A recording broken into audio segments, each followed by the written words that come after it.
Okay, that worked.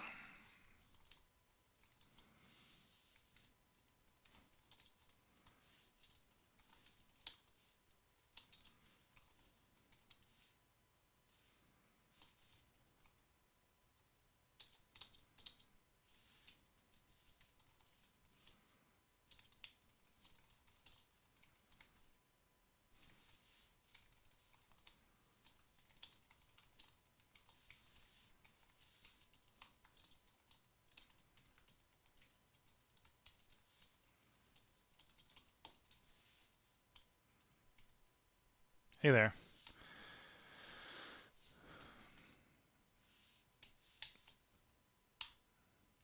Oh, 5. So window and then remove message.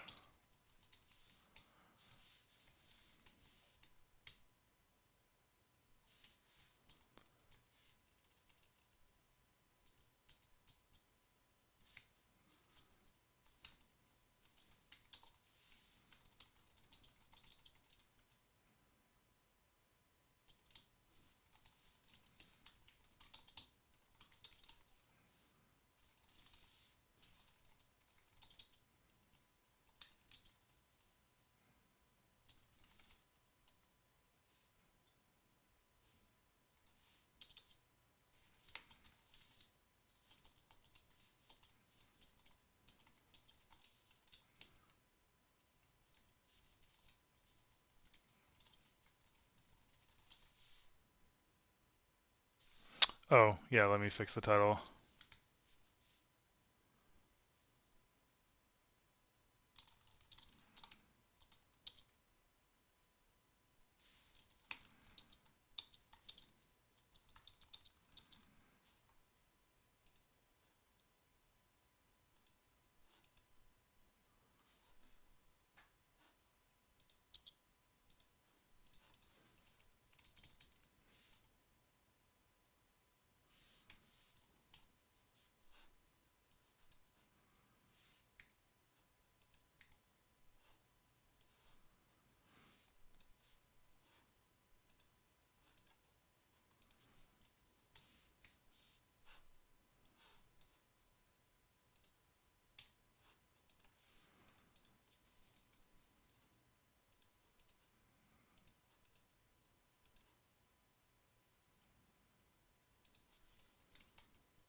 All right. So let's look at D3D12.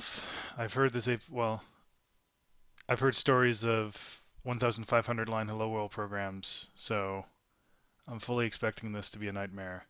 And I don't want to use, at least not direct sample code. Maybe I'll look at sample code if I get stuck, but that's I learn best when I just struggle with doing things from scratch. So yeah. Let's see. So step 1, I guess, is creating a swap chain.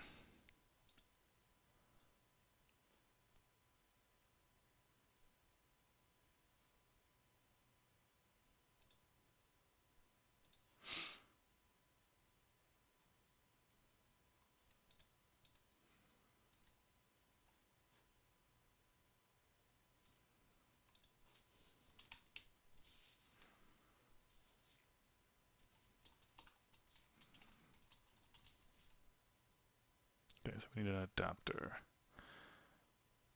Okay, we just use the default adapter. Minimum feature level.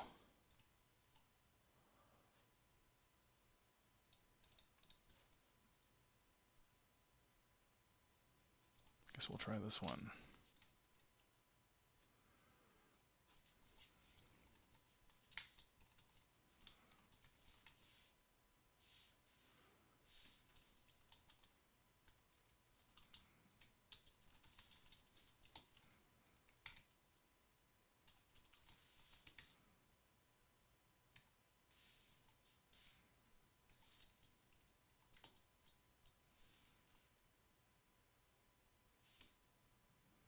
Okay, unresolved.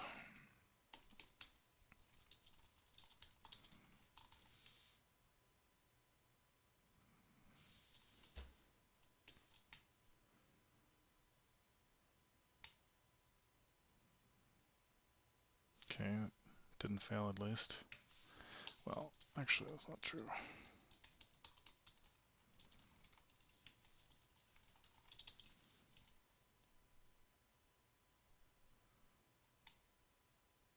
Okay, that succeeded.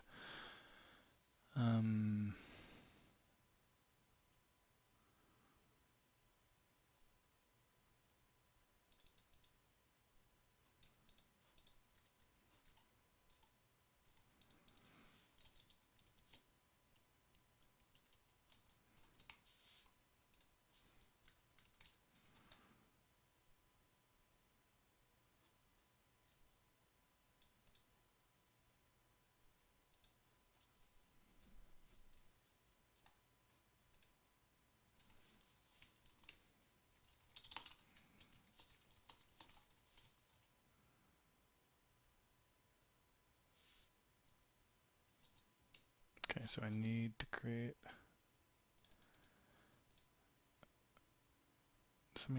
a DXGI factory? I guess so.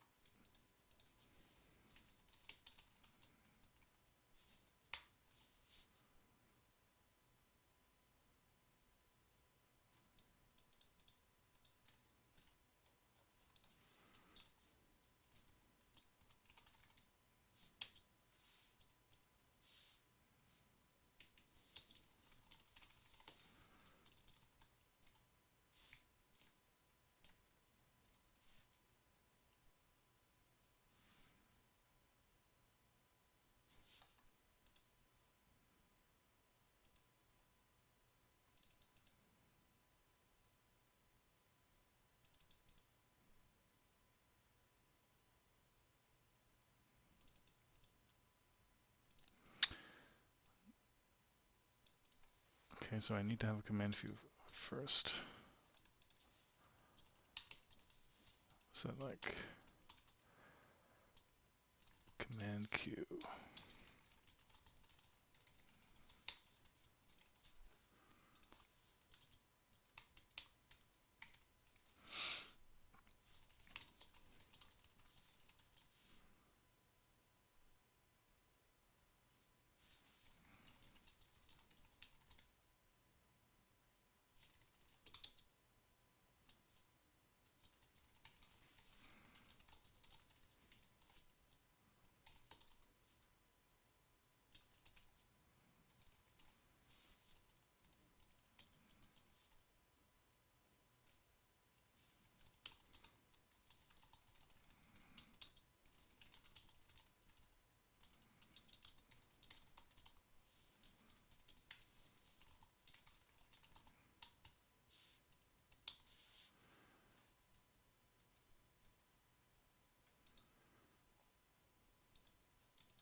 Okay, that worked.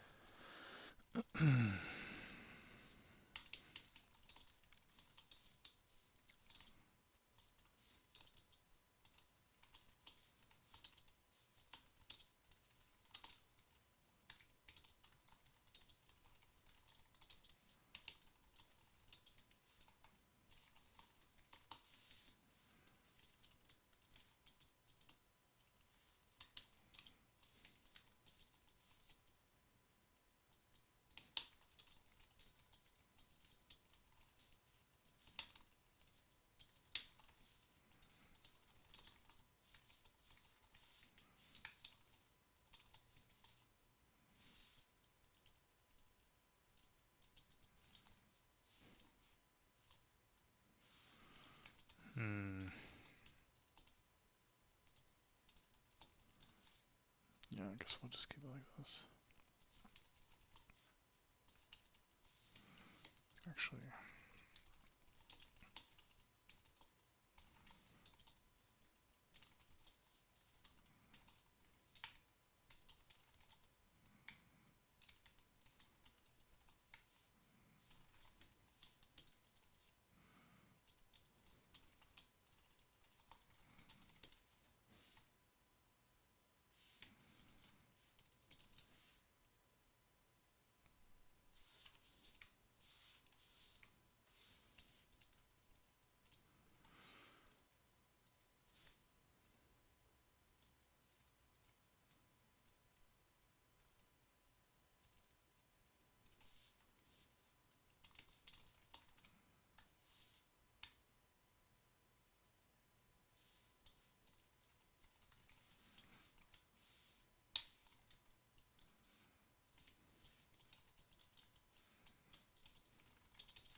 I wonder what that's called then.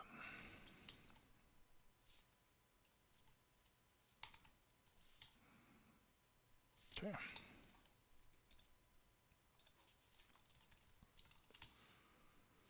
Oh boy. Lots of arguments here.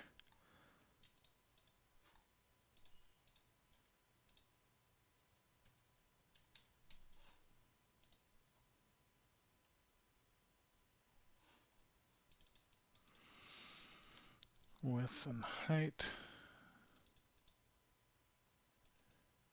Okay, so this is... So width and height can be inferred from the window. Format needs to be...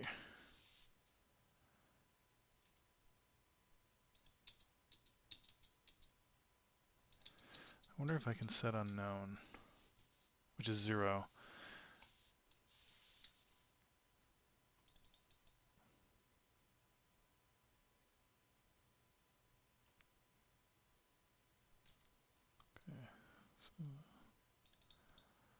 Sample desk.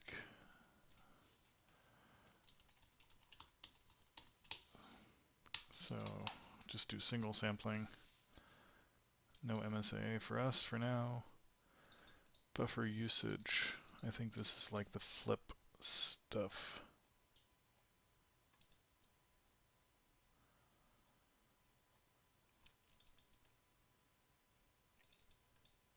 Okay, so I think I don't need to say anything here.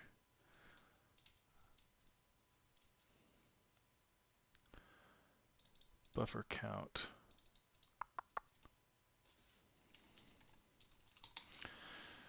I've been led to believe that we need 3 buffers because one of them is going to be locked by the window compositor in the OS, because we're going to be using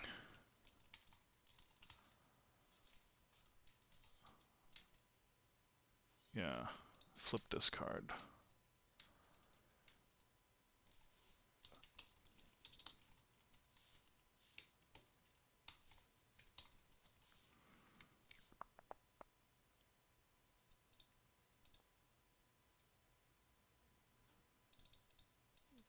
It's fine. Swap chain flag. Don't think we need anything here. So in theory, this is enough. I think there was a question about whether format is okay. We can try this at least. No, so that didn't work.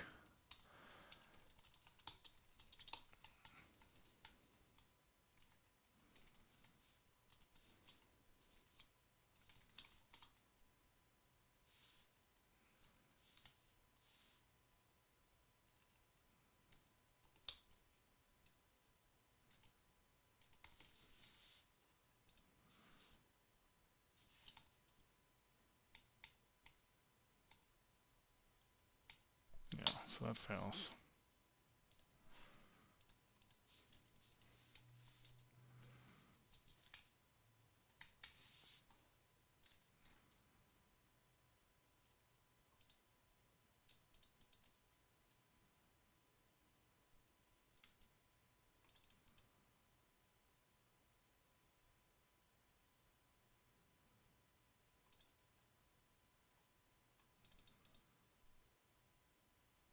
Oh, right.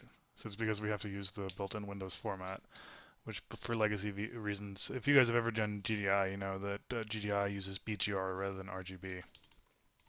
So that was probably the reason it was being difficult here.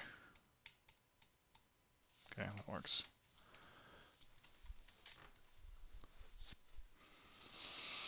Alrighty.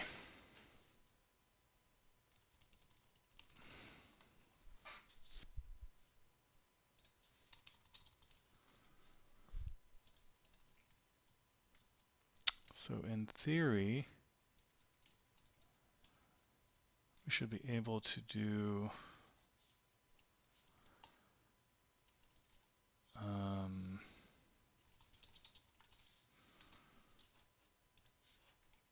well, okay, let's try to just do presents.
Sorry, do you want me? Is it not loud enough? I'm really not saying much, so if you're not hearing stuff, it's probably because I'm not at this point. I don't really have anything to say, but Um,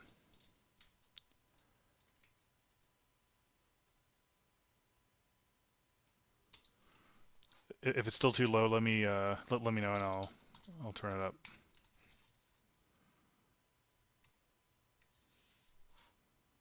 Okay. So we now have a black window, which suggests it was previously white, which is the default background brush, I guess. So something's happening.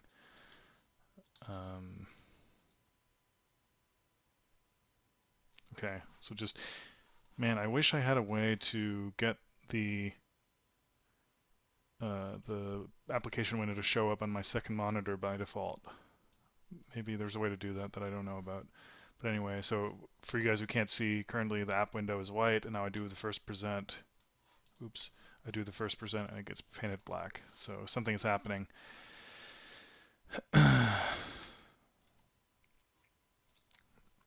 Okay, someone's asking about D3D12 over Vulkan. For what it's worth, I actually think that D3D12 looks better from what I've seen. Like obviously there's a superficial aspect related to whether you like D3D over something else. Like I'm not a huge fan of the COM stuff, but the documentation for D3D12 so far also seems really good. Okay, lower than usual. Let me go and crank it up. Just 1 second.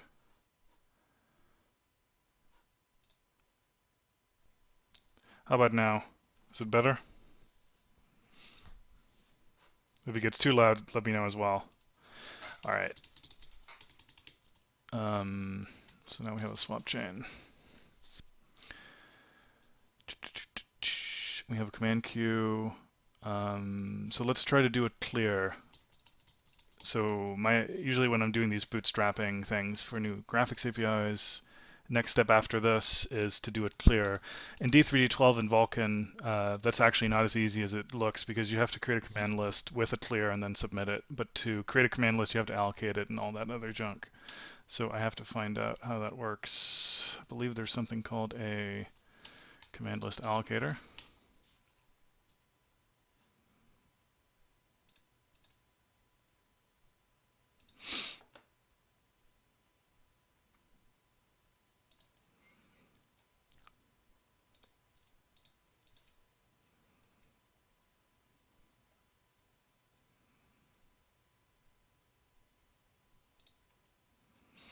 Okay, so every frame we are going to create a new command list.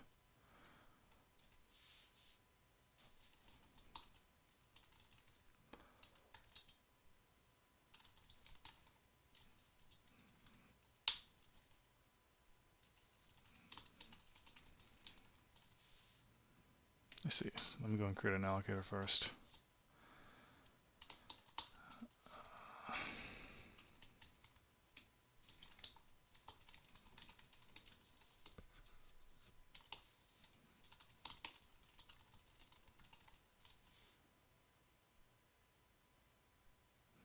Command list type. Just grab that one. And then the second one is what? Oh, IIDPPV. Command list allocator.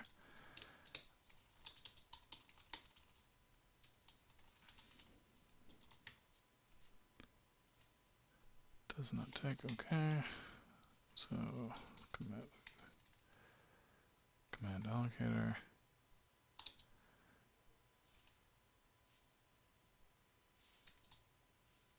Type.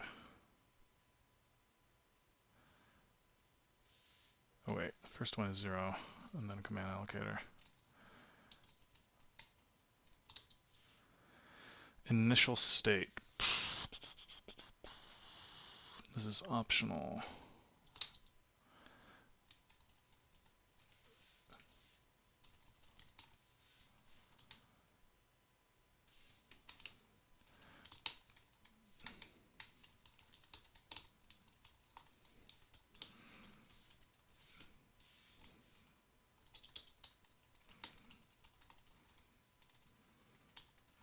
Let's just see whether that works.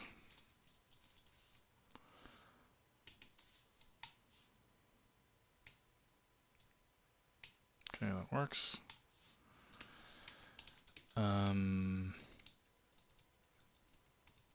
I don't think we need a pipeline state just to do a clear. I wonder if it's safe to release the CPU handle before the command list has been consumed, but let's try. So anyway, now we have a command list. We should be able to do a clear, right?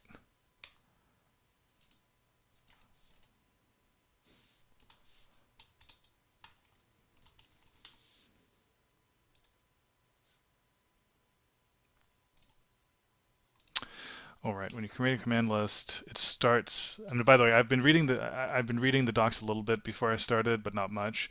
But my understanding is when you create a command list, it starts in the recording state, meaning you can submit commands to it, and then. So maybe let me do that before we get into it. So I believe when you've done recording commands, you do close, right, and then you execute onto the command queue. Typically you would do more than one, but I think in this case we just do one.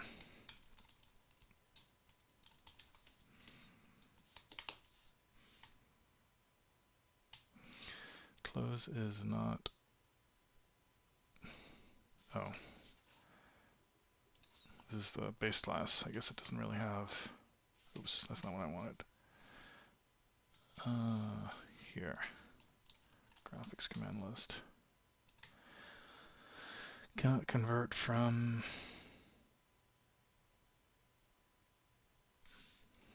Okay, so we need to cast because we don't know whether it's one or the other.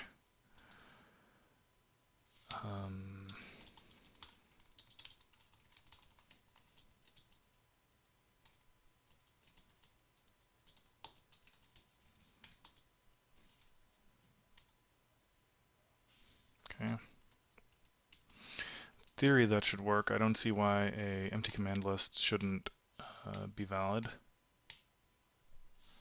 Okay. So far so good.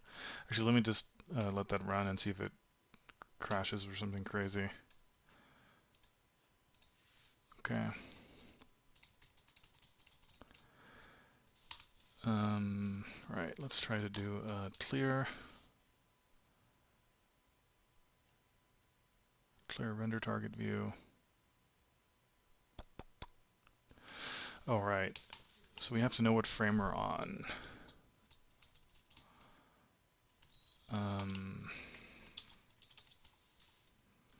This is totally gonna suck.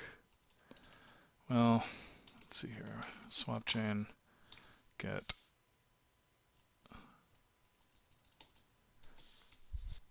Can I get the current buffer?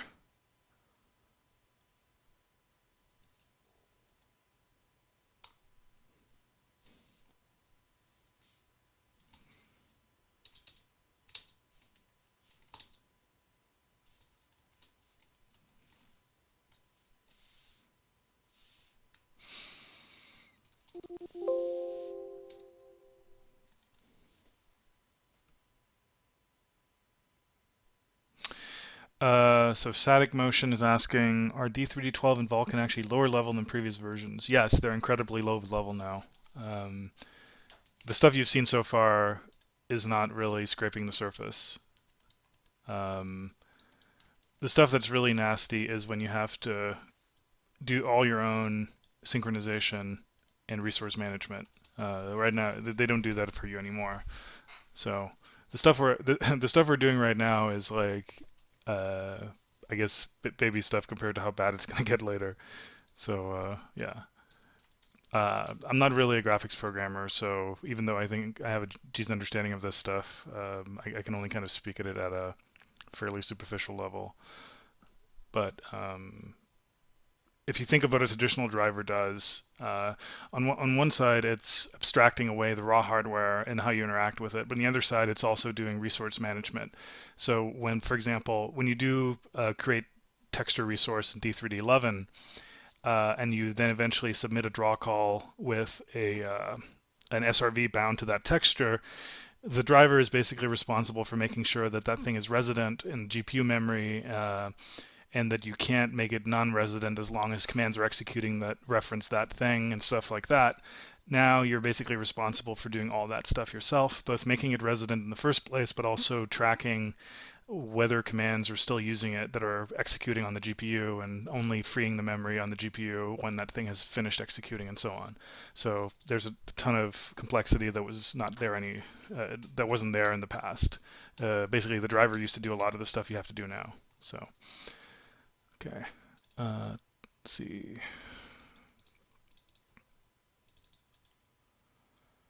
Synchronizing. What was I looking for? Right. D312 get buffer. Swap chain get buffer.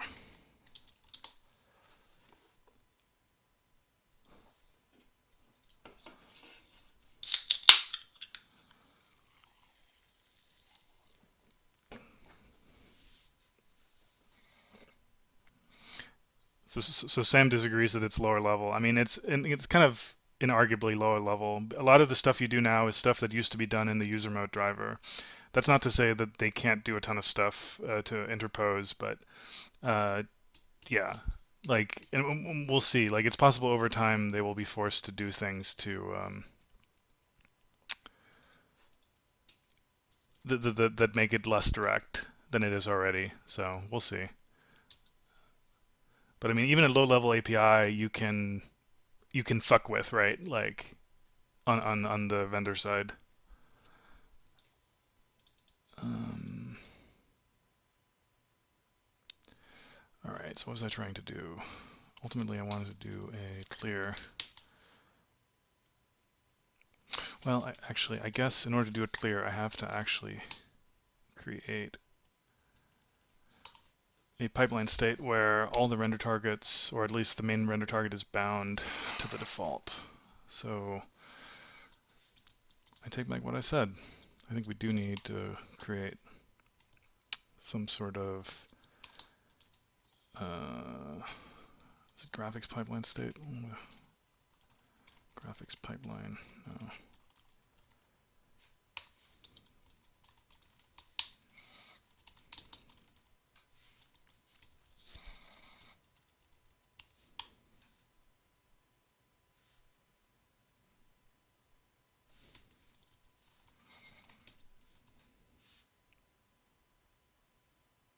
Do I keep do I keep calling you Sam? Oh my God, I'm sorry.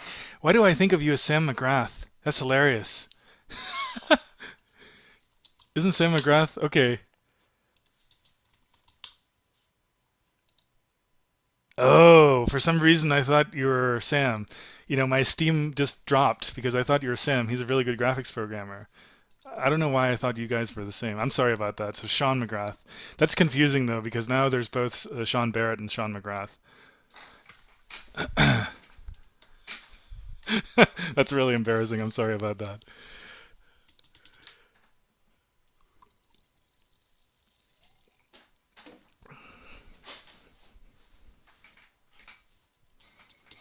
All right. That was a nice gaff. All right. Let's see here.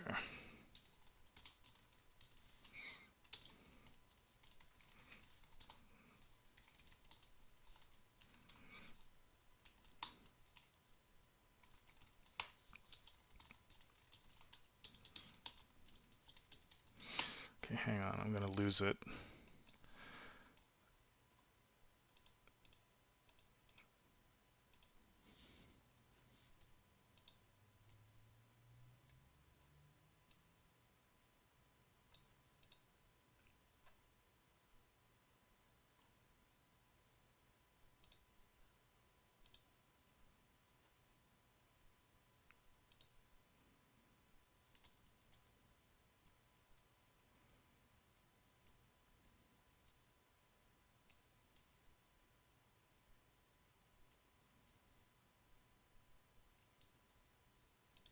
Okay, there we go.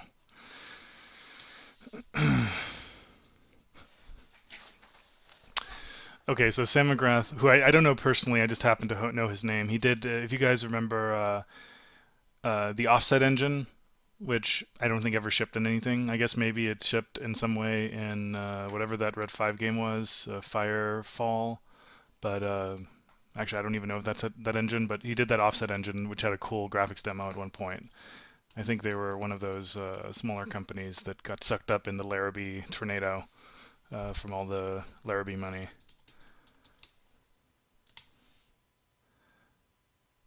Okay.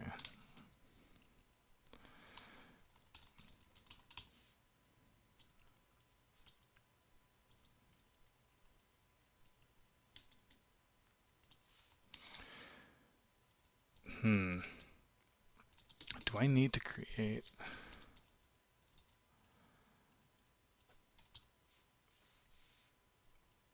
So there's one render target. RTV formats.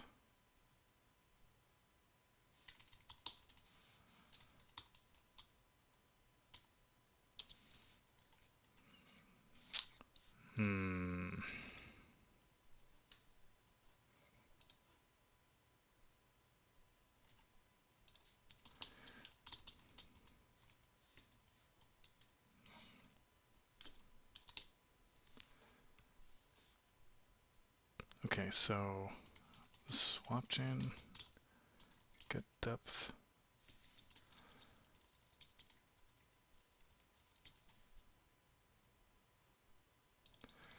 This is where I'm not doing D3D in a while. It's getting awkward. Get depth stencil surface.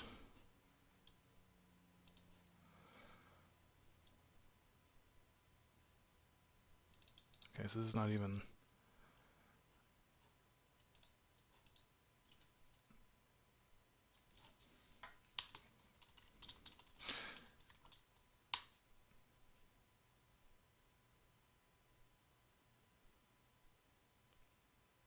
I see.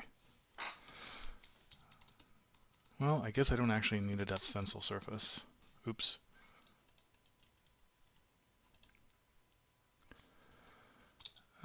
Create graphics pipeline state.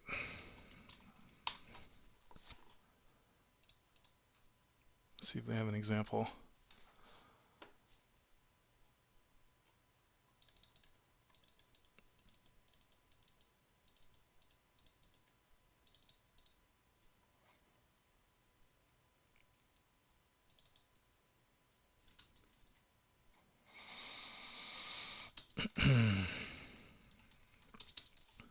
I guess these are bound separately.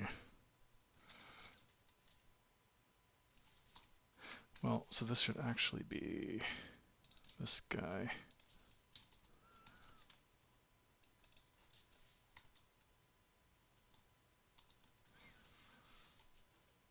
What other garbage do they want me to fill in?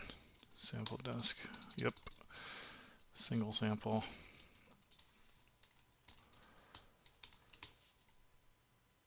I wonder how much of this junk has to be filled in.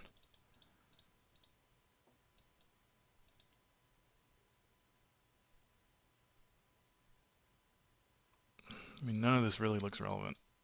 I don't need root signatures if I don't have shaders. I don't need input layouts if I'm not doing draw calls. But maybe they want me to fill it in anyway. Sample mask is used for...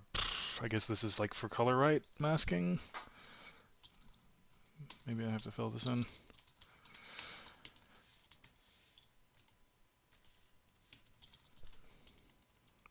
See if that works.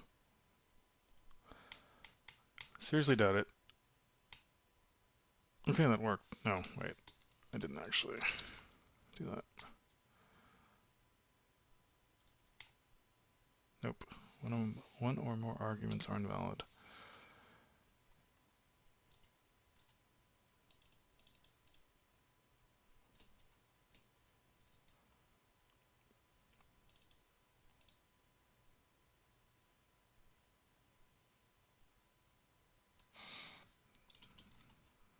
I think some of these are D3DX crap.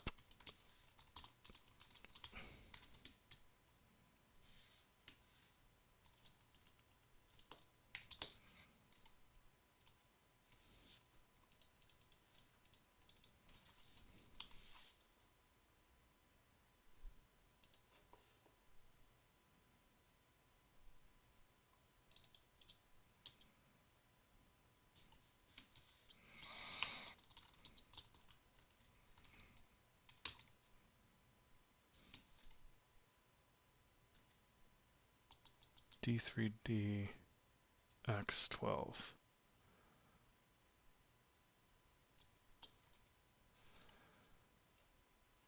I wonder if D3DX is not along with the rest of...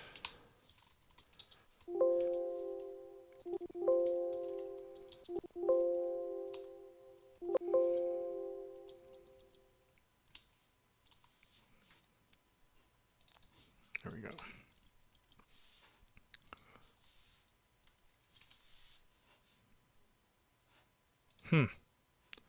Is D3DX a separate download? In that case, fuck that shit.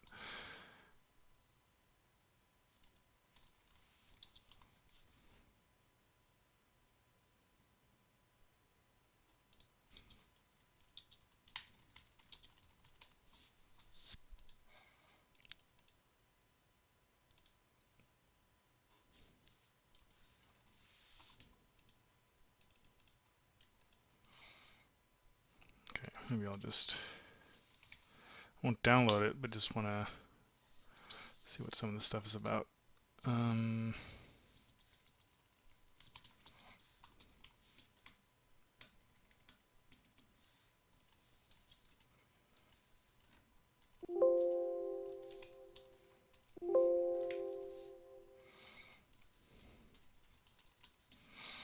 Okay, they're just subclasses to do easy initialization. Holy fuck, there's a lot to fill in here. Yeah, we're downloading that. No way I'm fucking around with that.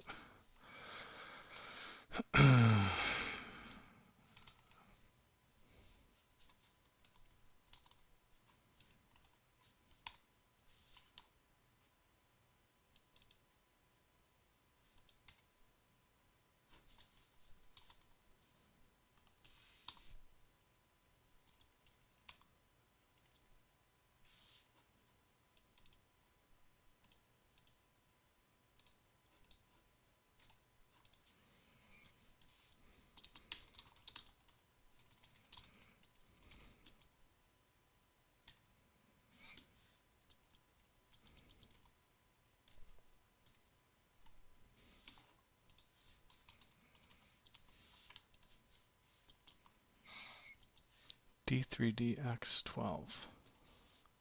D3DX12.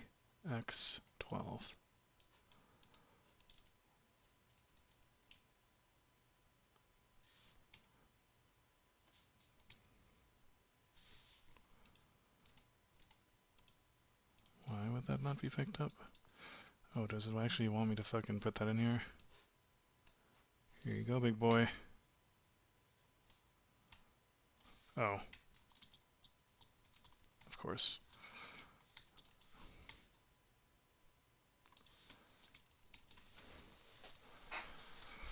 Alright.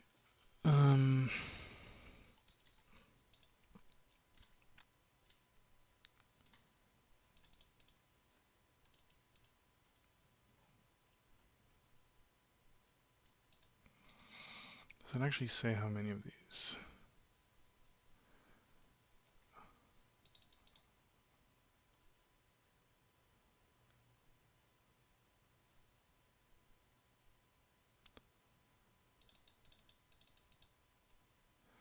Okay, at least I don't have to specify shaders. Thank Jeebus. It would still be nice if they had more granularity around which ones are actually required.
open my window. It's really fucking hot in here.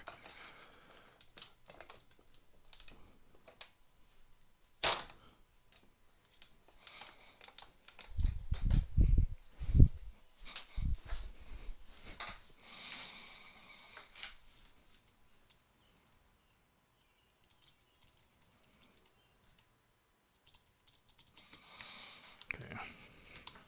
Let's create a root signature too.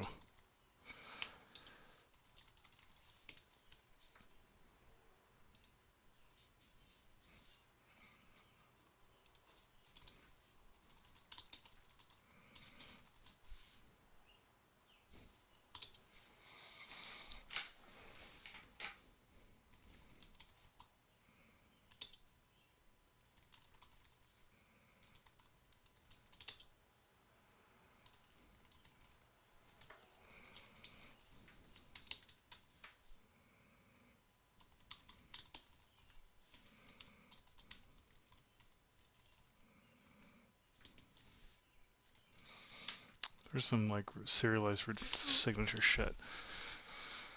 Oh, there we go.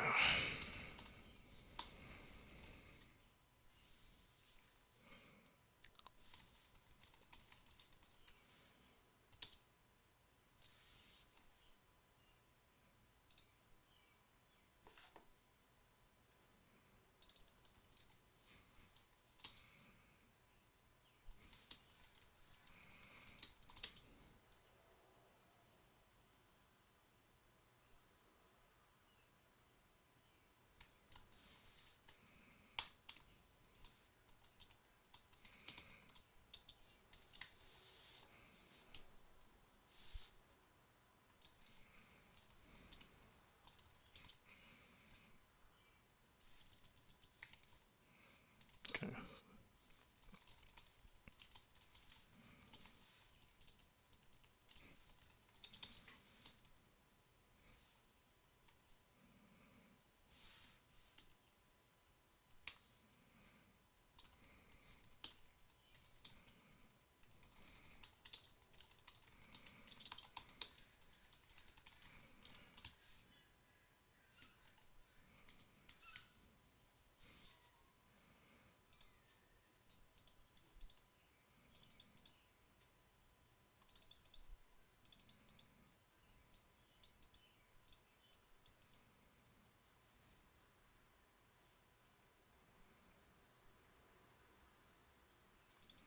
Okay, here we go. This is also using that helper shit.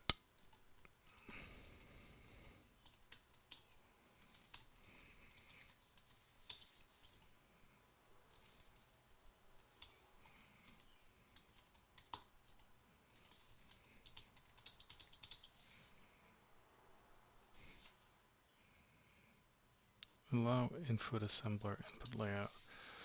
Not sure what that is.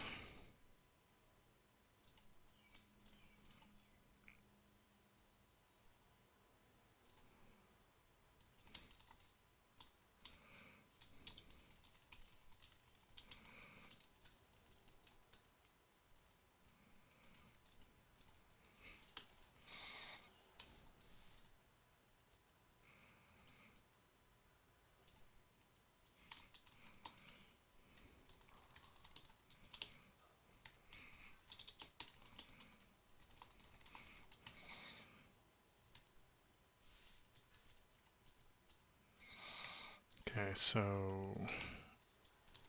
from the blob I can get the length, right?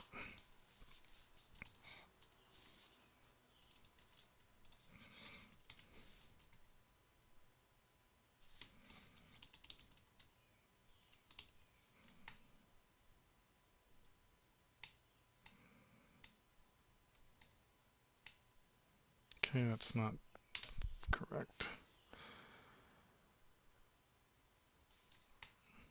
What does it say? Invalid arc. Yeah. It's not very useful, I guess.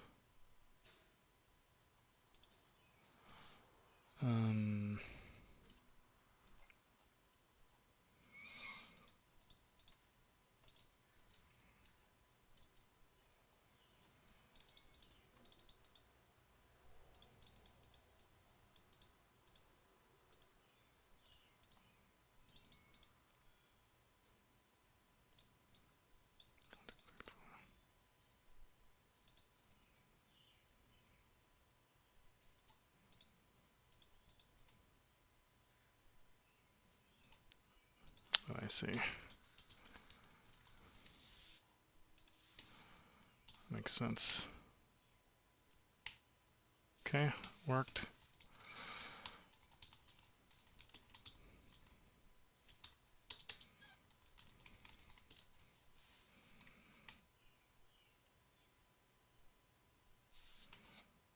Okay, that apparently succeeded in creating this frickin' state.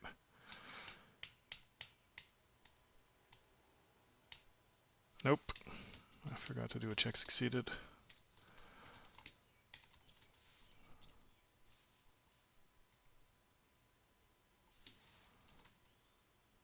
Okay.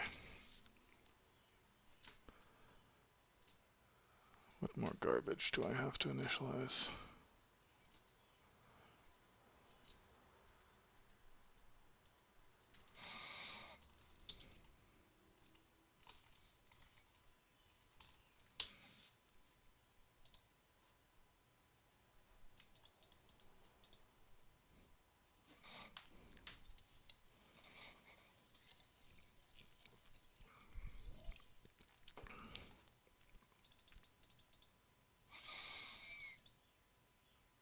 Okay.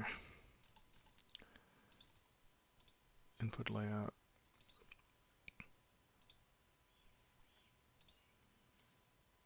So if this is all 0, this should be fine. So these are all 0, should be fine. I think this is probably fine. Blend state is set. Actually, let me set this in the correct order. Sample mask, uint max, rasterizer state, yep. Input layout.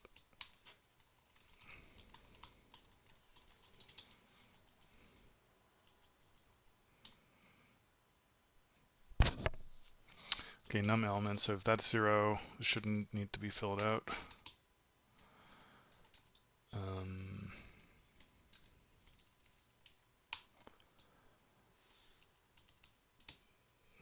Okay, shouldn't be necessary. What about this? DSV format.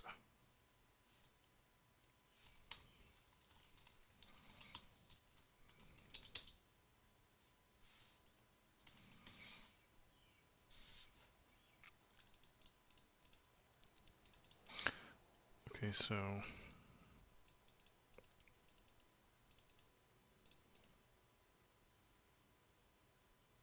this should be null, so I'm not setting that, so actually let's do that.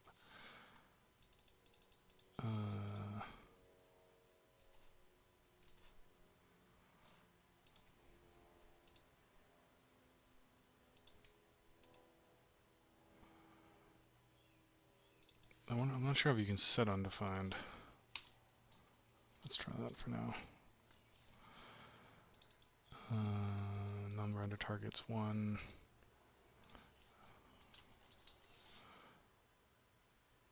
Okay.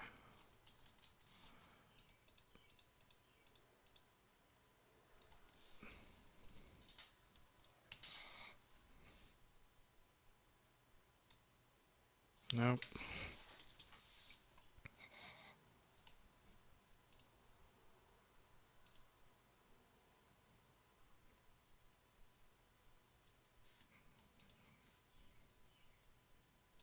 Okay, maybe I'll set that.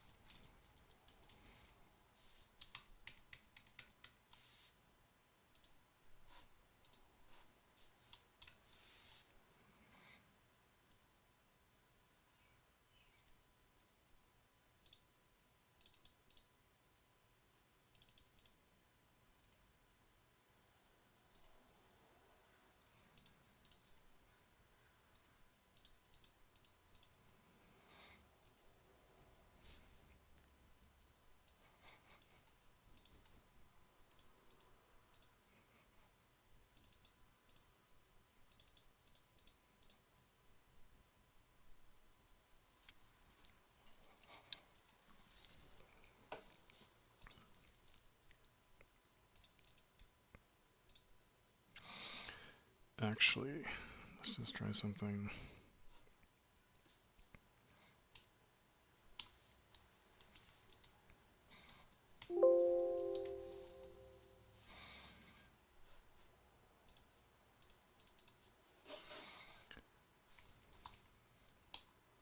Yeah, okay, that doesn't give more info.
Graphics, examples.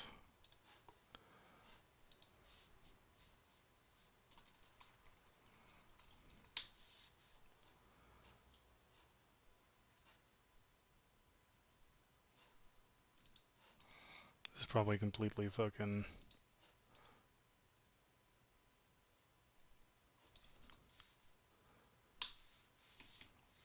Well, let's see what they said here. I can't imagine that input elements are actually required, right?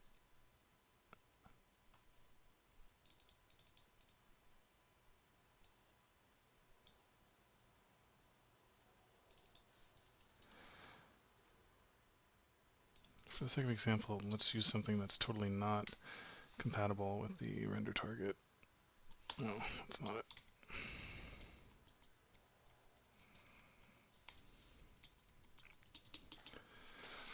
I'm already having fun here. Okay.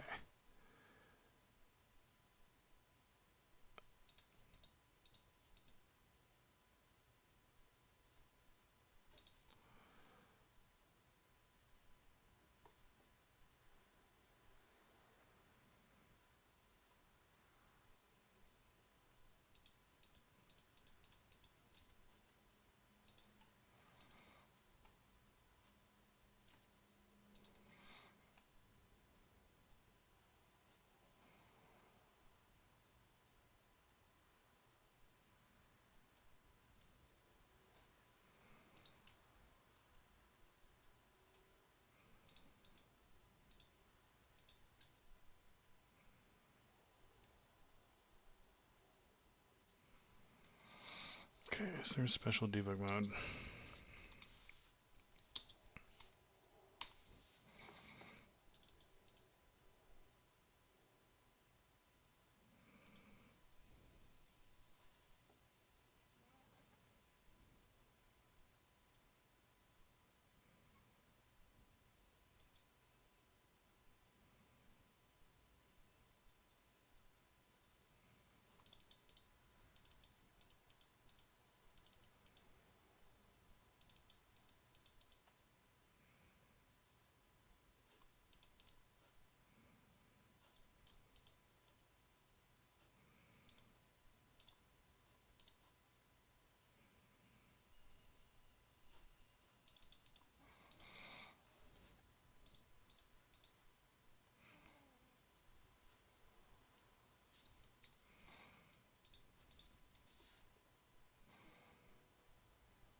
Oh, right, so this is the one I was looking for here.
Okay, I guess since we're going to need a shader eventually, maybe we'll just hem a little bit closer to the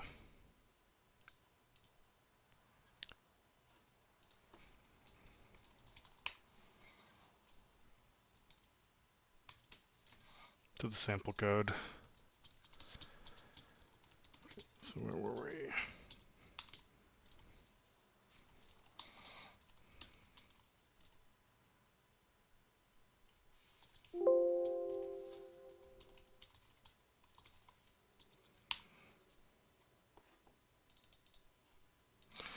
Okay, this looks like it's their own helper function, so fuck that.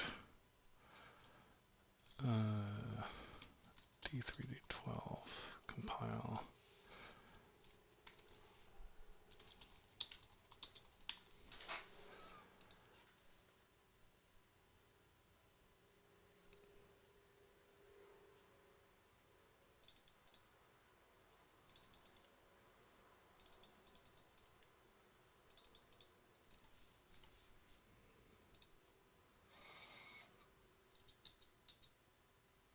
All right.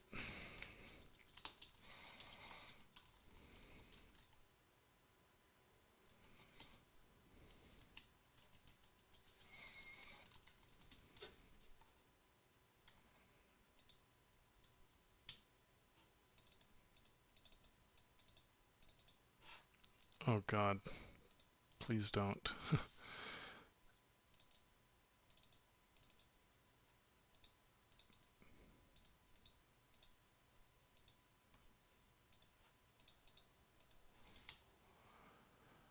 Okay.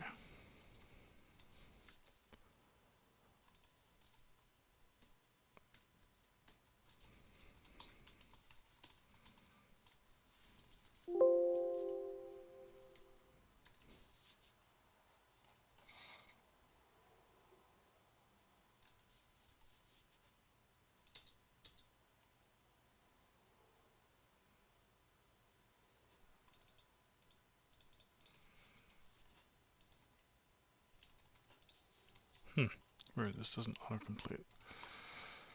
If I do this, does it find it? It does. That's weird. Okay. So file name.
Okay, this is not going to work right now because we don't have those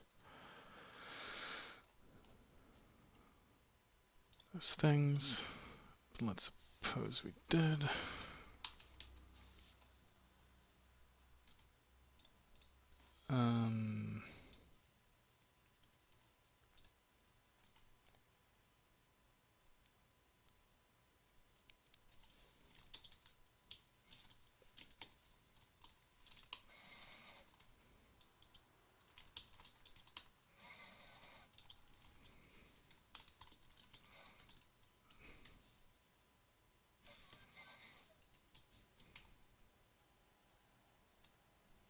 Okay, this fails. So we need to get some fucking errors from this thing.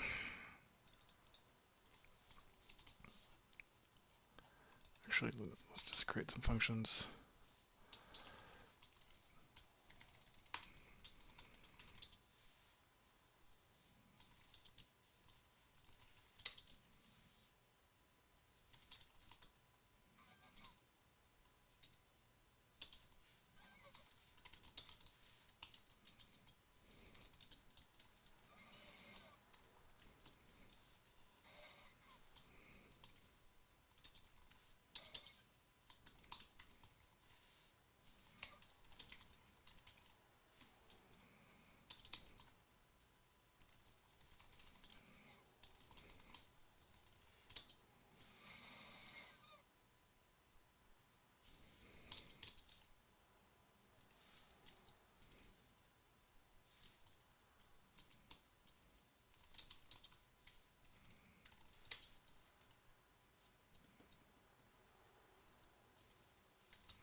It's not null terminated, is it?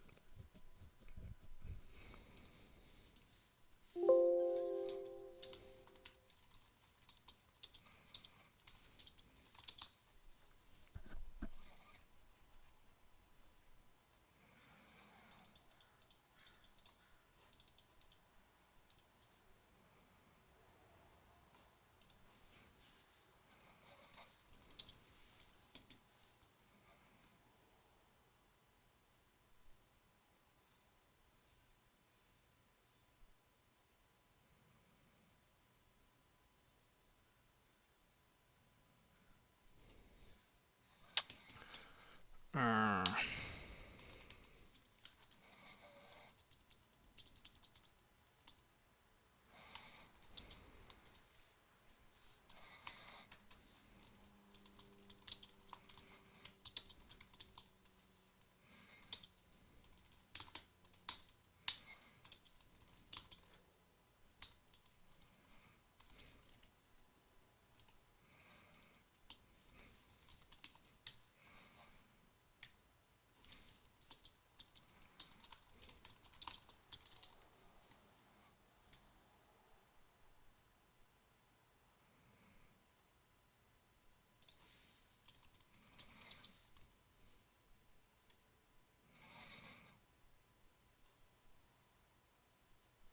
oops, float.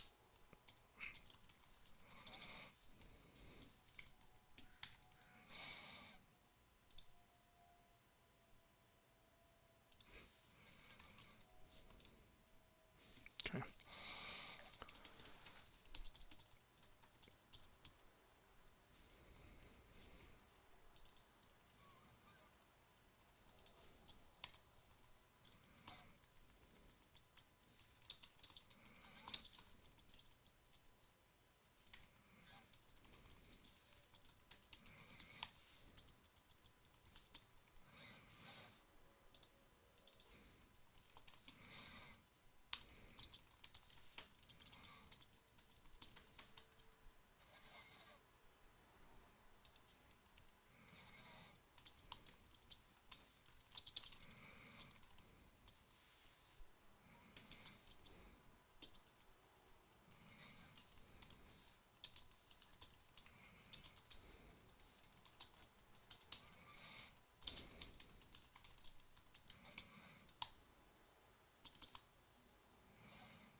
This failed. Did we get...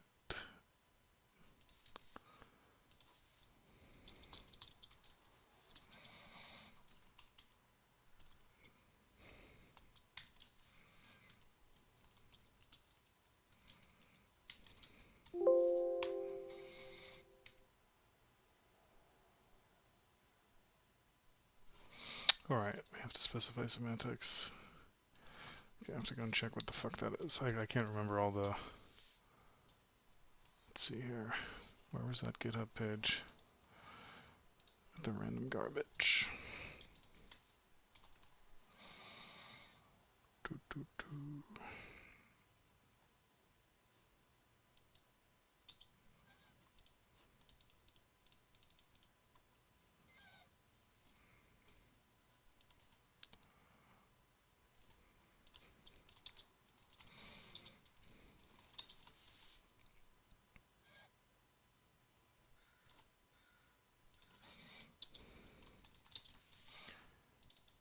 Is it really...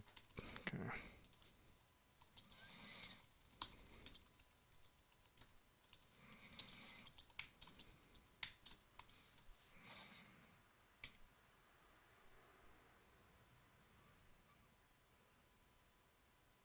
Okay, now we're also getting output errors. Why wasn't I looking at this before? I'm just an idiot. After I turned on debug, I was actually getting exact errors on what was going on. But the good news is it does want a vertex shader.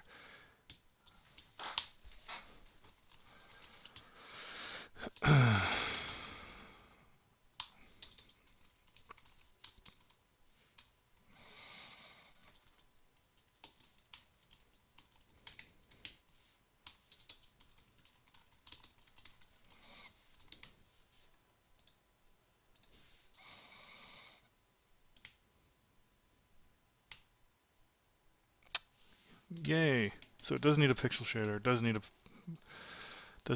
shader. It does need a vertex shader. It doesn't need a pixel shader. So I'll just do that for now. So we have a graphic state now. Jesus Christ, it's a lot of shit.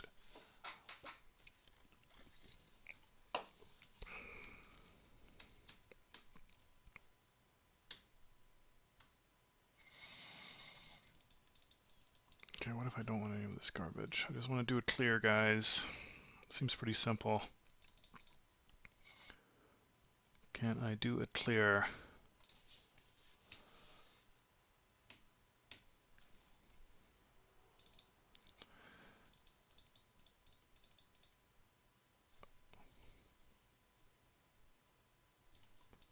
Okay, so I need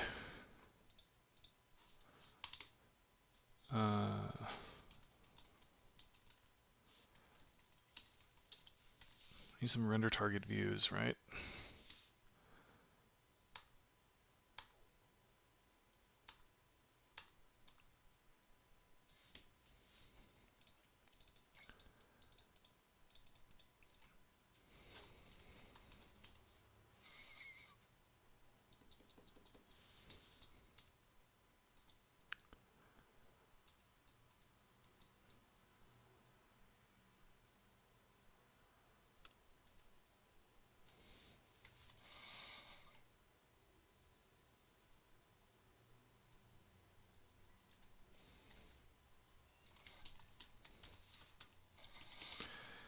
My least favorite, someone's asking what are my least favorite programming languages and why.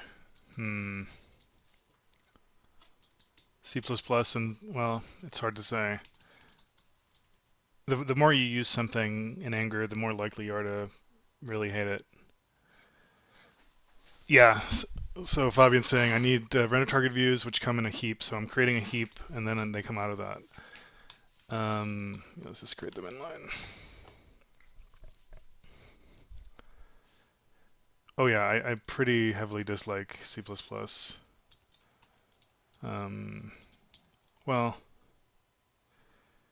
I already have one command allocator, so I'm ahead of you on that side. I have a command allocator, and I was about to create a command list and put a clear in there, but then I realized to do a clear, I actually need to bind a render target, and that's when we ended up pushing the stack several times.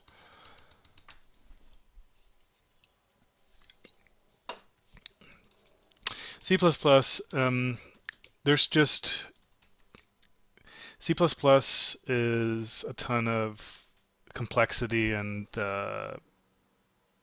pitfalls all over the place for very little gain, in my opinion. All right. Okay, so for each of these, I create a render target view. And once I have a render target view, I see. So when creating a render target view, I get both a CPU descriptor handle. What's the other one?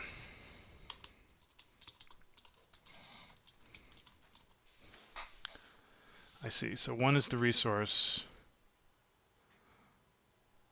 and the other one, I see. So maybe to back up a little bit, after we create the drop chain, we should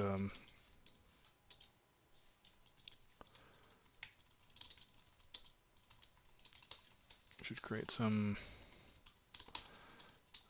render target views.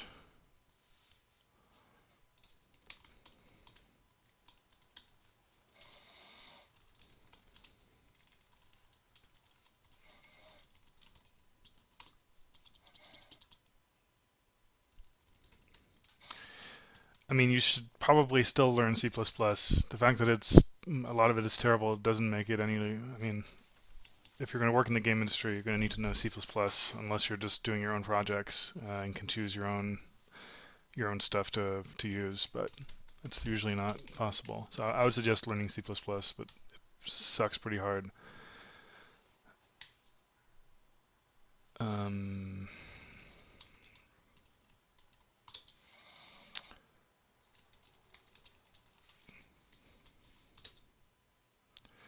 I see, and then there's also a descriptor handle. RTV handle. I see, so this is a description. Okay, so basically this is where it populates the descriptor.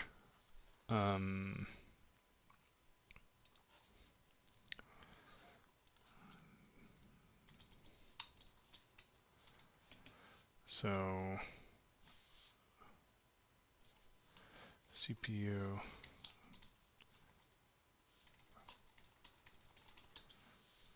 What is this even? So we created a descriptor heap.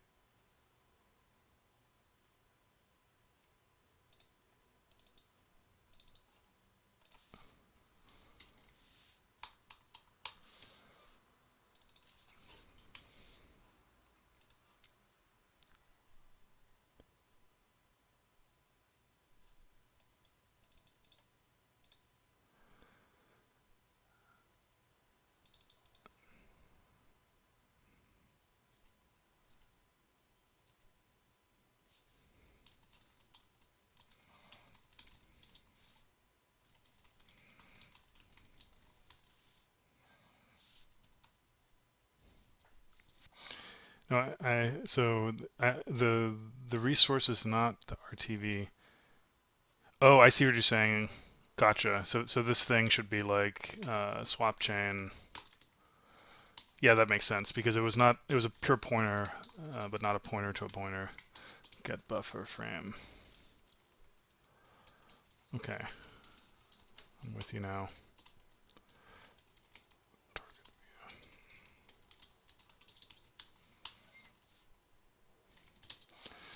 And the next one was render target view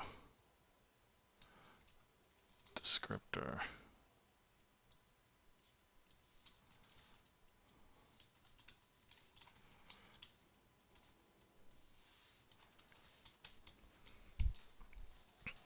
Yep, I think I got it. Okay, so let's just push the stack for this and create the heap first. Create descriptor heap. Render target heap. Descriptor heap. Desk.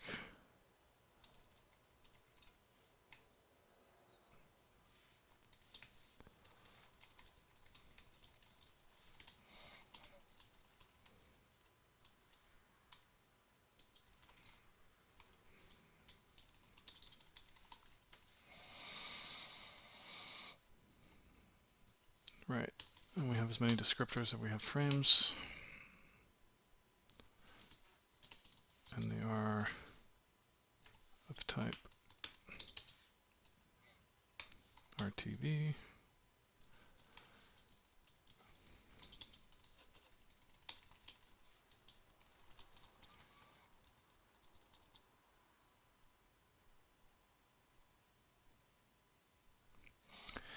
The CPU descriptor is sort of like the old R render target view.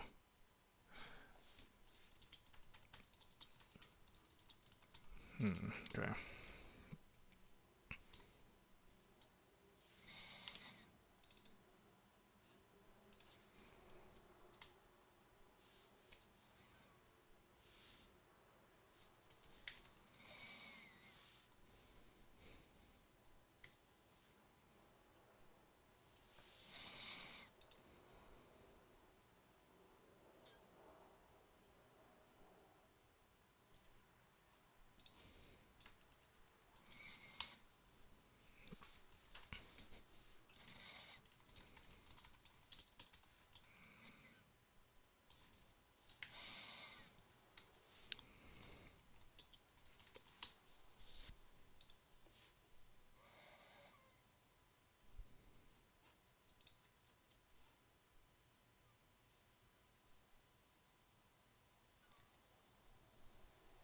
I see.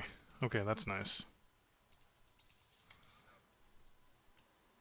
So then I just have to get out the surface.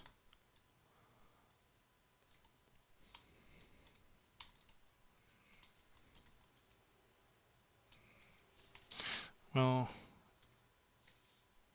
there's no longer a texture, right? Can I just say resource? Is that fine?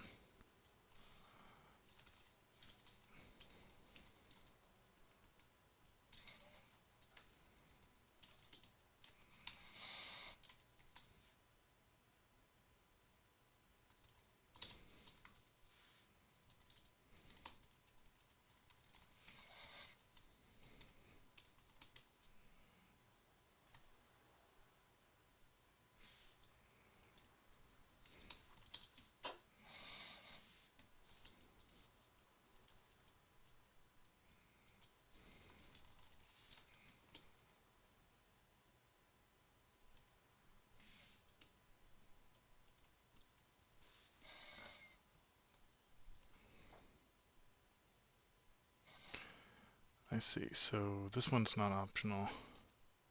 I guess it needs to know where this is. Yeah, so this is basically what we get back. So that's why we need.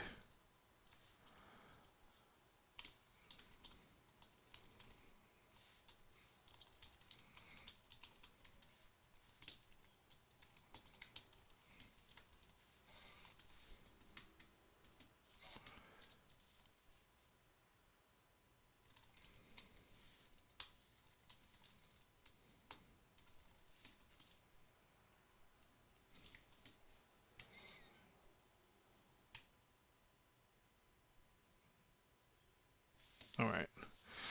It's not that. It's.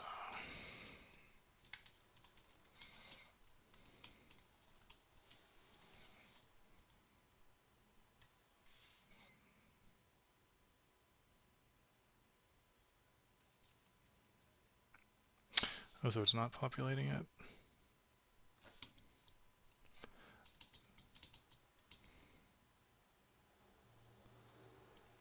Okay, I should just go and read this fucking function. Hang on.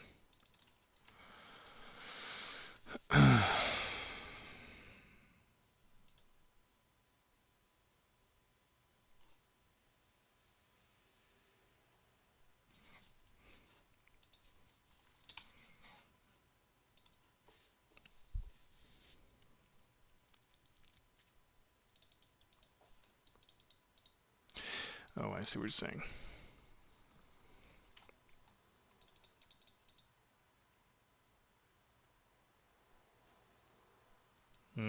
Okay. So once you created this, gotcha. So this is basically just like an offset of where to put shit.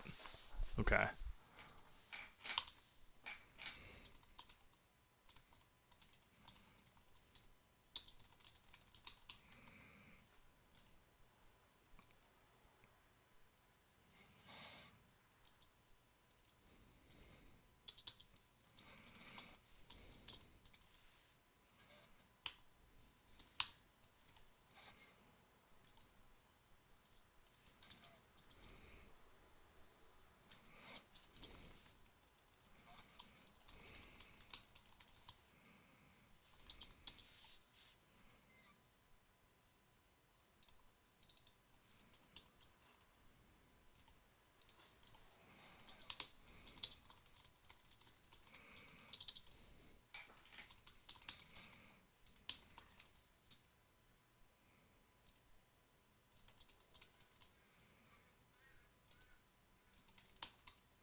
let's do this.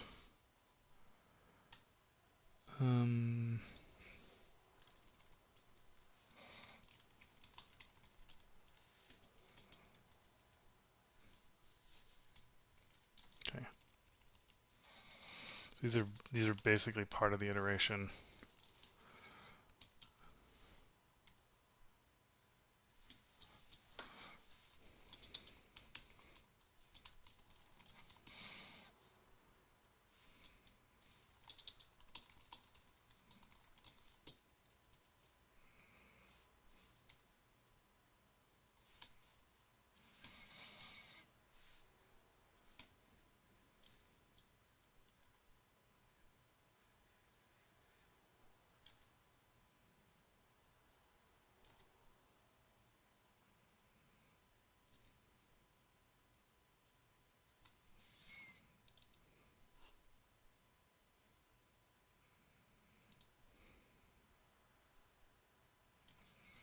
All right. Yeah, I guess I can't really check this. All right.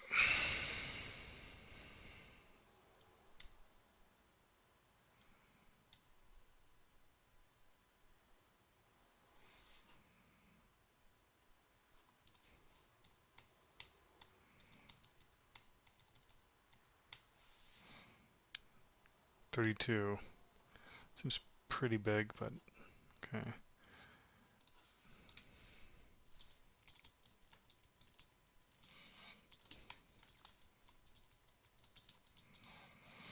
I see. So let me just think through this. So first we create a GPU heap. So we get memory for 3 render target descriptors in GPU memory. And then from that we get the corresponding CPU descriptor handle, which, I mean, and maybe this is where Fabian can correct me, but my understanding is this is basically just a pointer to GPU memory. Like, we can't access it directly necessarily, but essentially, and this is why we can do this math down here. So this basically points to the first descriptor. We get the back buffer for the first frame and create a render target view, i.e. basically a descriptor corresponding to that buffer, put it where this descriptor pointer is, and then increment this to point to the next element. Okay.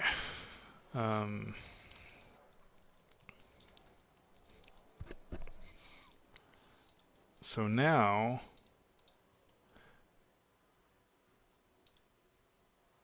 well, I guess what I could do is I could fill this in as well.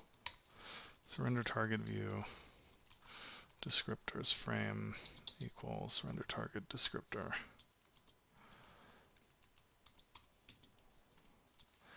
For consistency, I should actually rename these.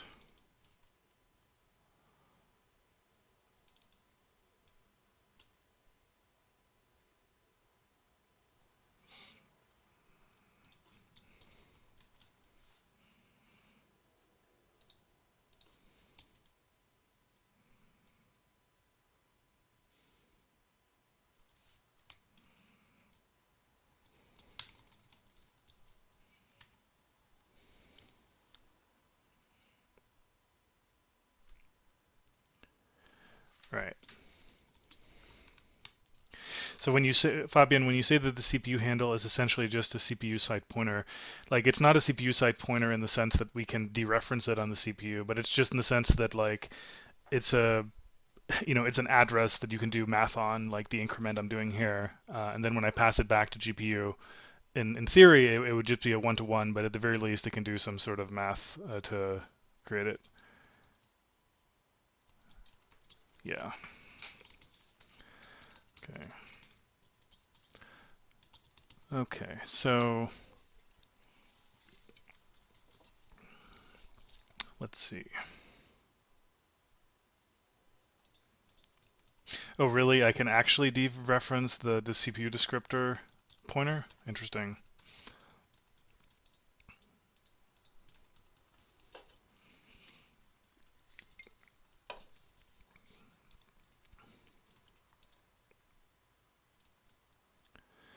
All right. So in theory now, I have a command list. I can do this, right? Um,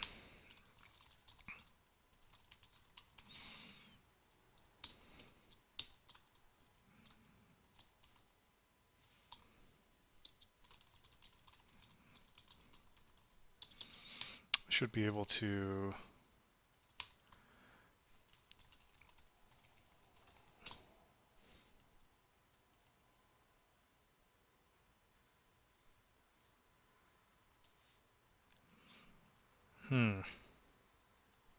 what is that called?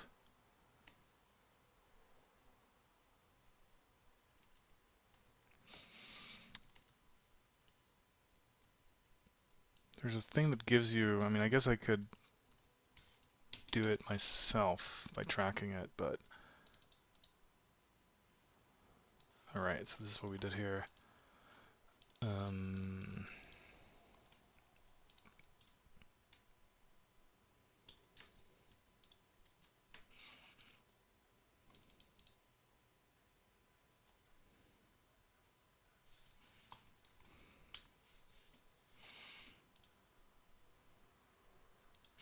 So where do they get frame index? Do they, oh yeah, get current. Why is that not there? Get current back buffer index.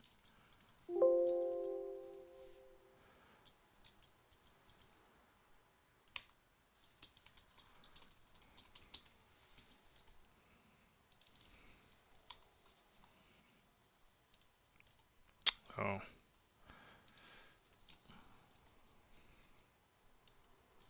Okay.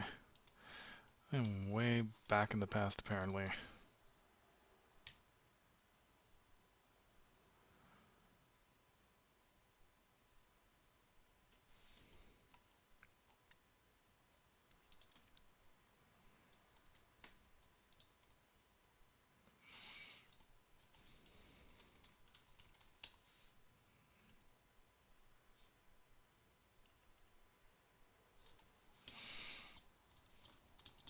Okay. The docs were saying I shouldn't use plain create swap chain. I should use this one. So I was confused about that, but okay.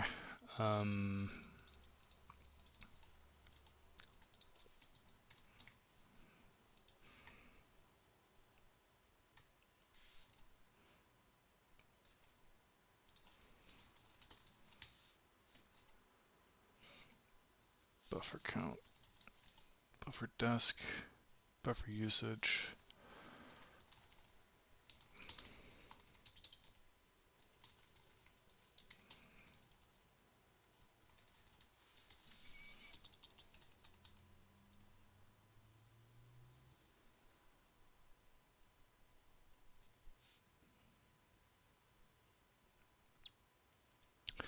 Oh, I see.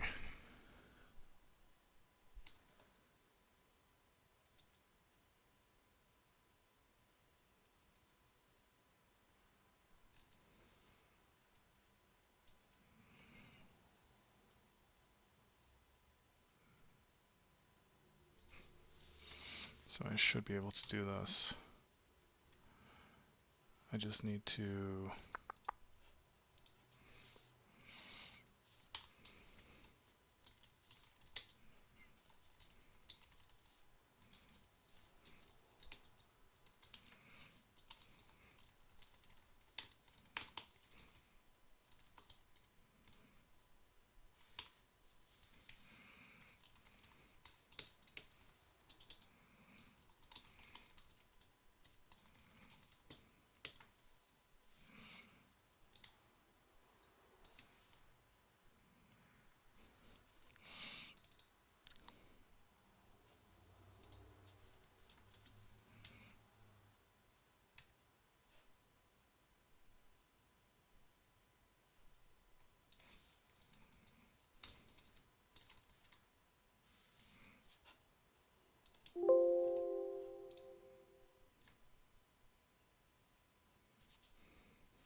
Let's just see, make sure this query crap works.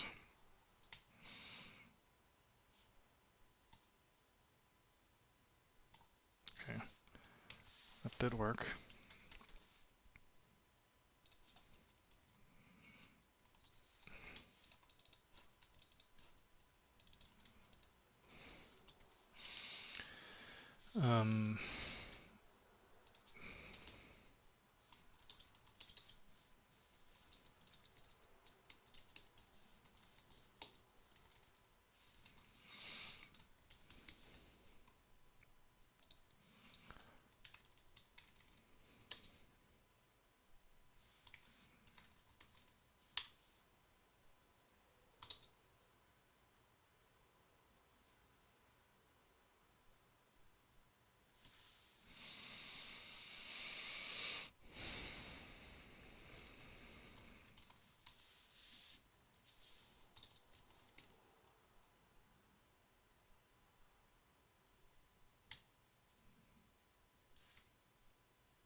Numrex.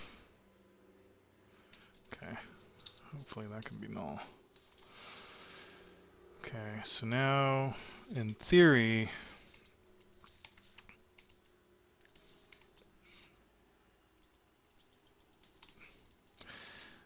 create a command list. I have selected the red render target for the current frame. I have cleared it to red. I have closed the command list, and I have executed the command list. Okay, so I don't even need to... Okay. It's just implicitly set? Oh, I see.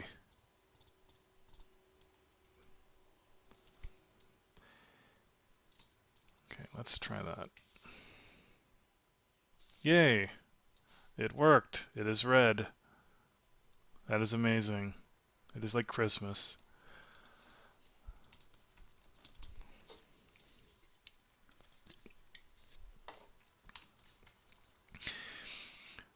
So is it just because it can clear anything regardless of... I guess that makes sense. I'm used to having to set the render target to clear it, but that's really just true for output merger. This doesn't go through the output merger. So if I just want to clear something... Okay. So I just have to provide the descriptor, basically.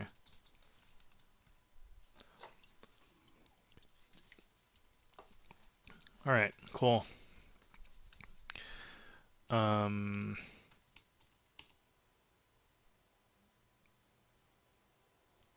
All right. Yeah, you're right. This is just sort of a mem set. I'm going to get a drink, and then I'll be right back, and I think the next step will be triangles, or at least a triangle.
Fabian says, I currently have a memory leak. Okay. I release the command list. What other things don't I release inside the loop?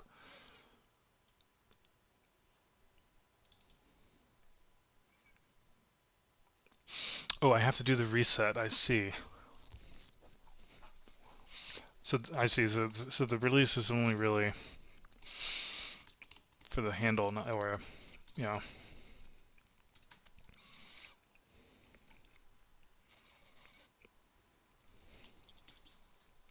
Yeah. Okay, that makes sense.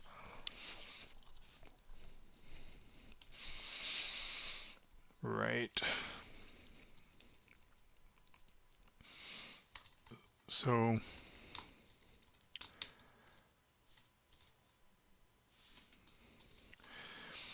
can I do it coarsely? Like every 3 frames or something when we wrap around?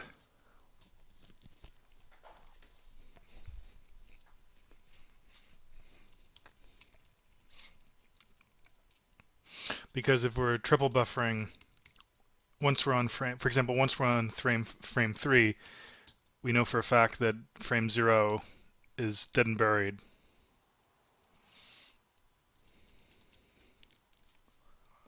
Well, I guess it doesn't. Do you create a command allocator per frame? So then you can reset it every frame? Yeah. Okay, maybe I'll do that.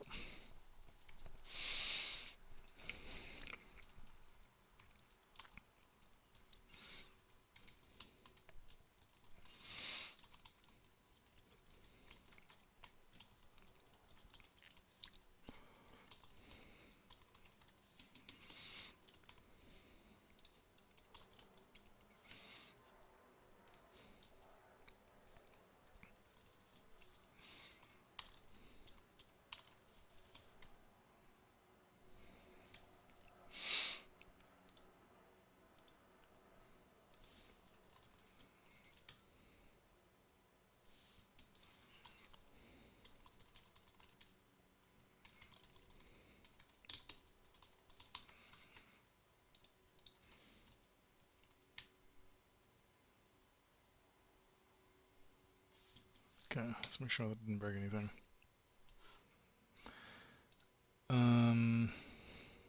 A command indicator is being reset before previous executions associated with the allocator have been completed. That's interesting. Shouldn't the presents automatically synchronize to prevent that from happening?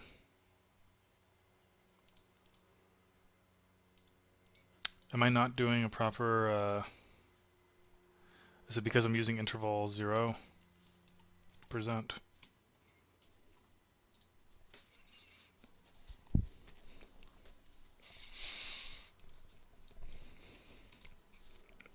Right. Okay. It's because I'm doing present 0. So there's absolutely no present synchronization. Alright. Yeah, that was it.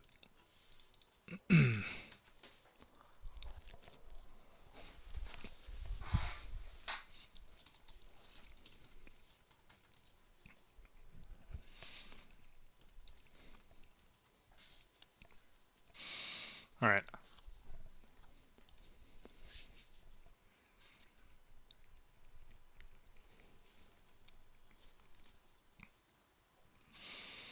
So wait, why do I need the sync in general? What do you mean in general? My understanding was always that for some of this stuff you can do coarse grain synchronization by just using this modulo thing without, yeah, I know about fences, but it seems like for some of this stuff that's kind of per frame, you don't necessarily need to fence. Or am I wrong on that? I thought fencing was when you want to do finer grain stuff. Otherwise you can rely on present for these coarser grain things.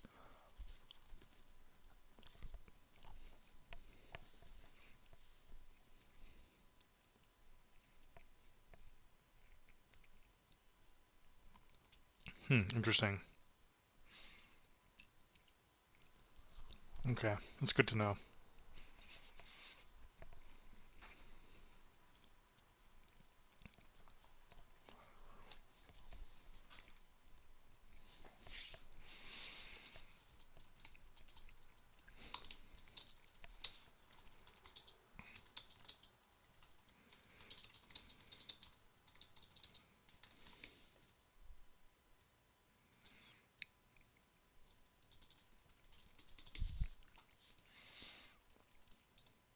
All right. Um, okay, let's think about triangles. I guess to do this, I should. Now I guess I have to do the render target crop. Um,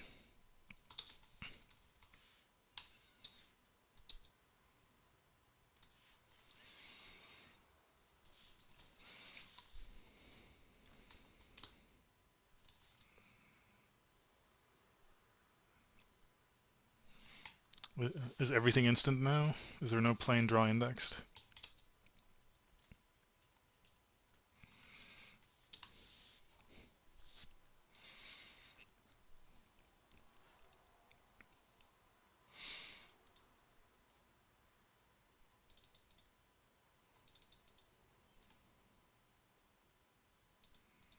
Okay.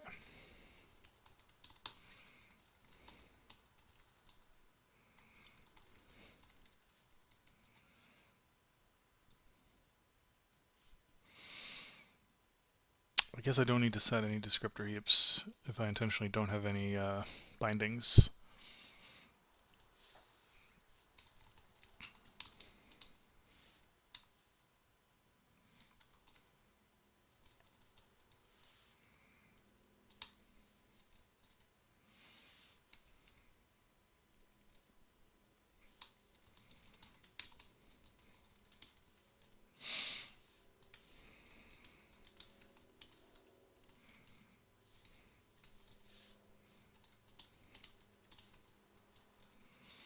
So just one vertex buffer.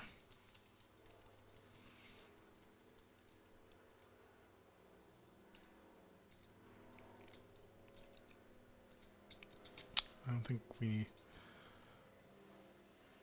need this.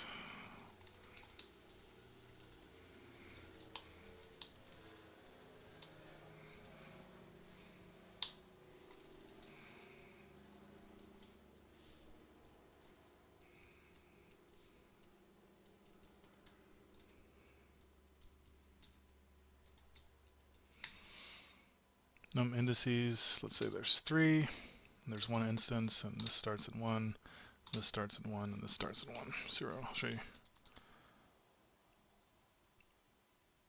Okay, drawing without. I see.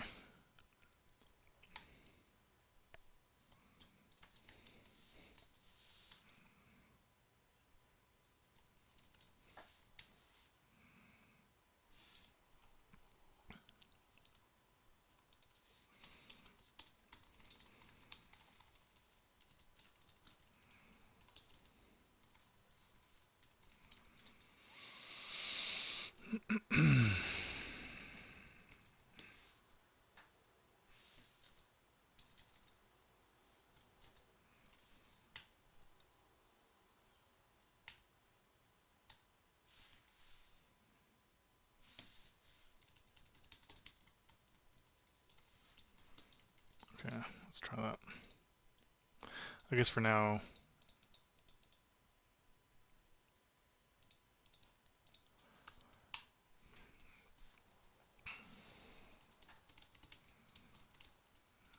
okay. So what is it? Is it SV vertex ID? Yeah.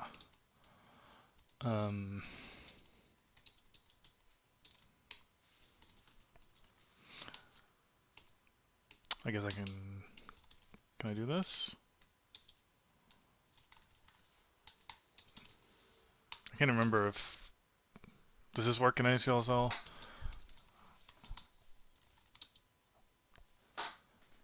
Boom, boom, boom, boom, boom, boom.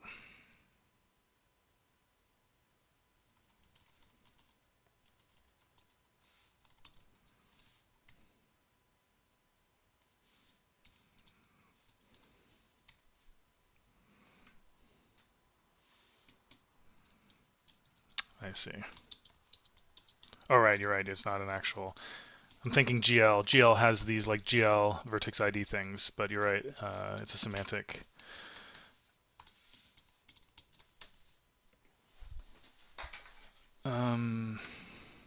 Okay, I guess we have 3, not 4. Um,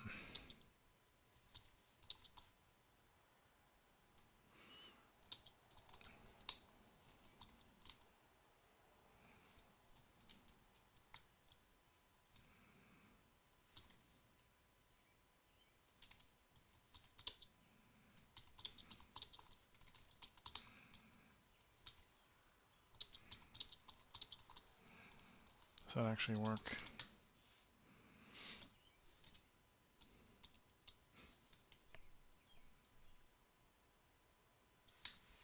No, apparently doesn't. Oh, maybe it does. Maybe I'm just an idiot.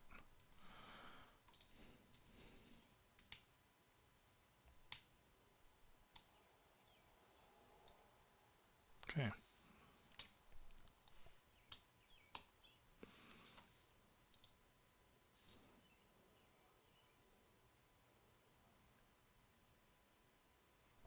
So now this thing failed.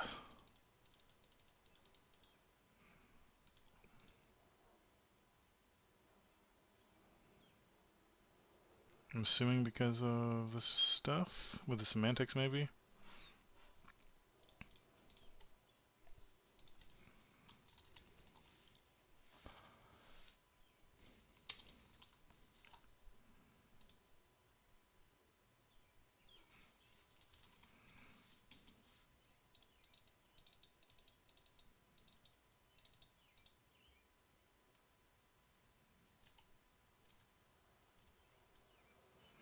Oh, root signature. Root signature doesn't match vertex shader.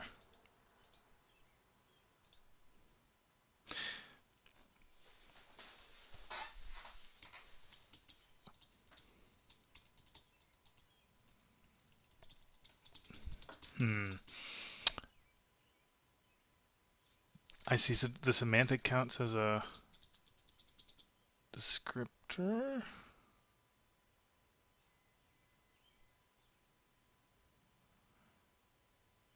Constant buffer descriptor range. There's no constant buffers here. Is it because it's... Oh.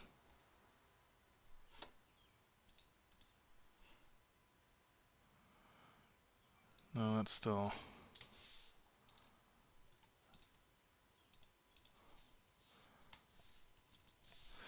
Okay, my root signature right now is just some garbage. Well, that's what I get for using these D3DX craptastic.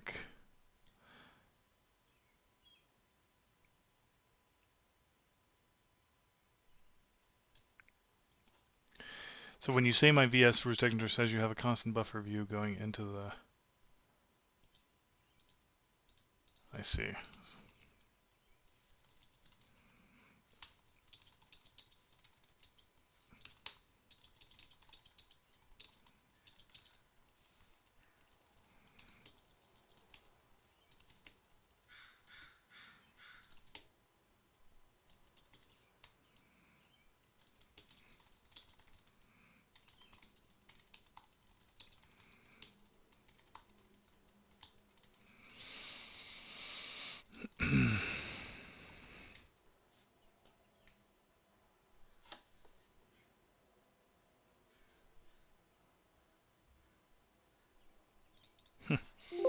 Okay, now I'm actually just having typos in my code.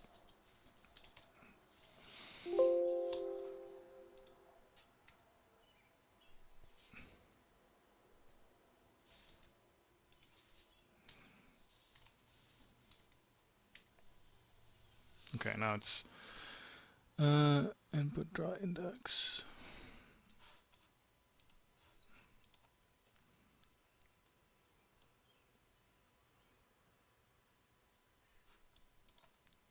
Okay, so this is a case where I'm doing something legal, but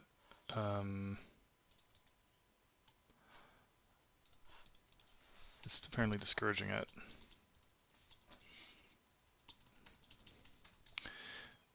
Yeah, okay. Boom, boom, boom.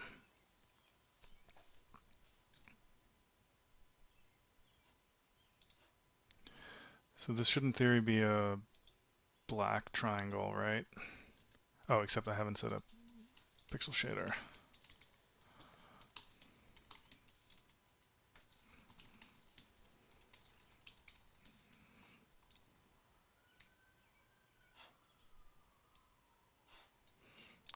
no black triangles.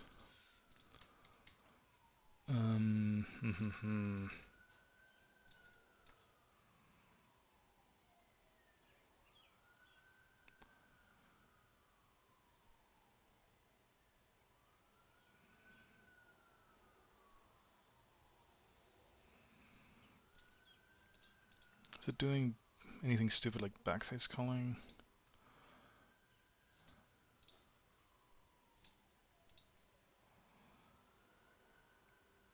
Ah, you fucker. Oh. All IDs are 0 because I don't have...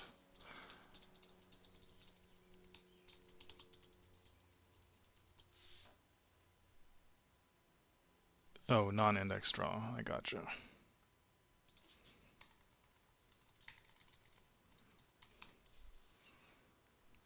Vertex count per instance, 3, 1 instance, 0, 0.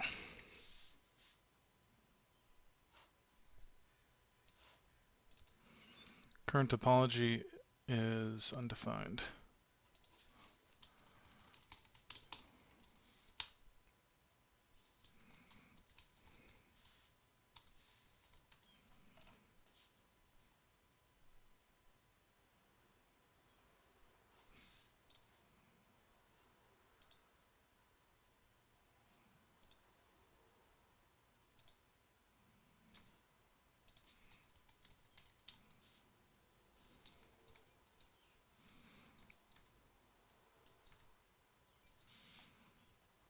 Oh, triangle list.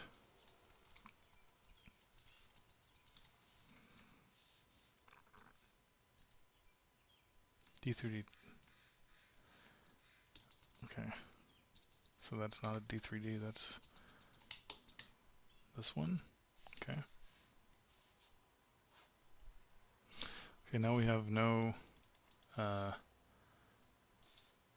no warnings, but also no triangle. But I think it's because it's backfacing, maybe. So I think if we swap these two, oh.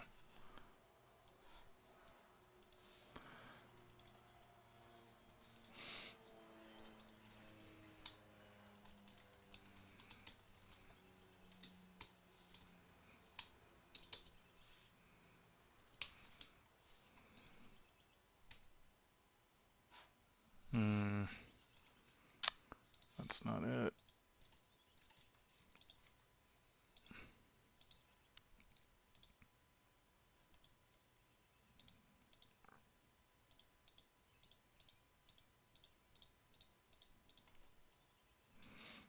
C1/2. Good point, sir. No, that wasn't it either.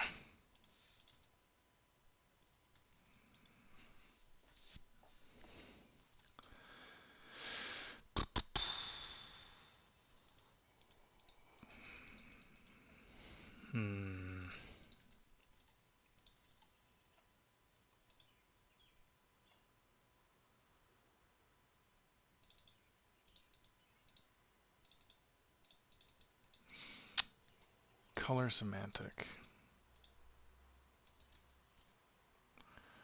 Oh, that's for the visuals. This is for VS. Yeah, target is the output.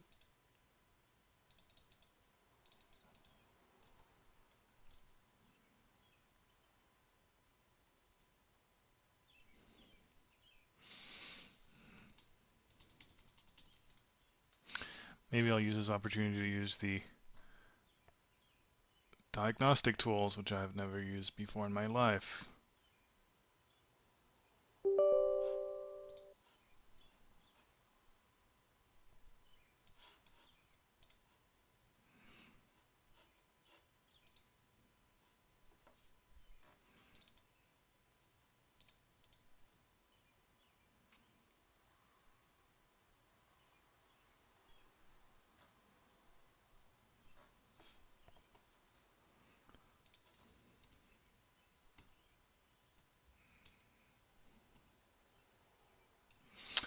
Maybe I don't have a render target set properly.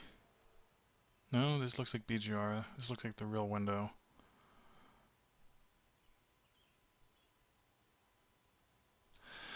Oh, I see.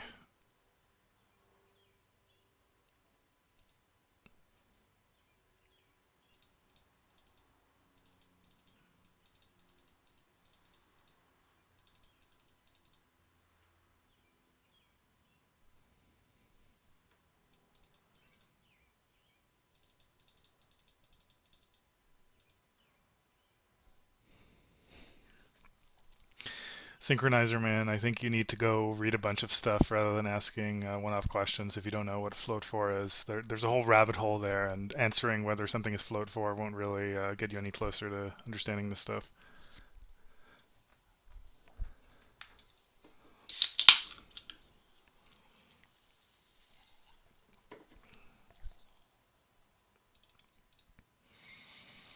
So Fabian, do you think I just need to do all that resource barrier stuff?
So I'm assuming it starts in present, and we want to make it into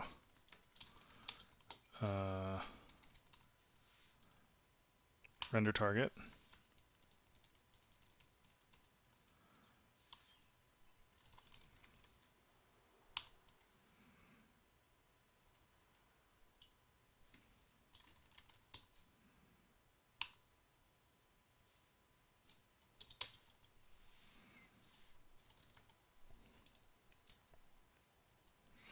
Okay, maybe I can use one of the random.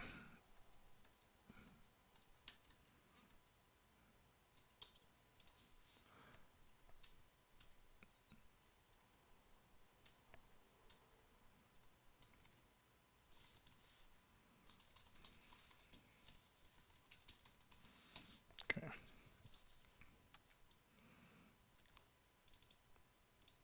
Oh, nice. So I don't have to do all this garbage.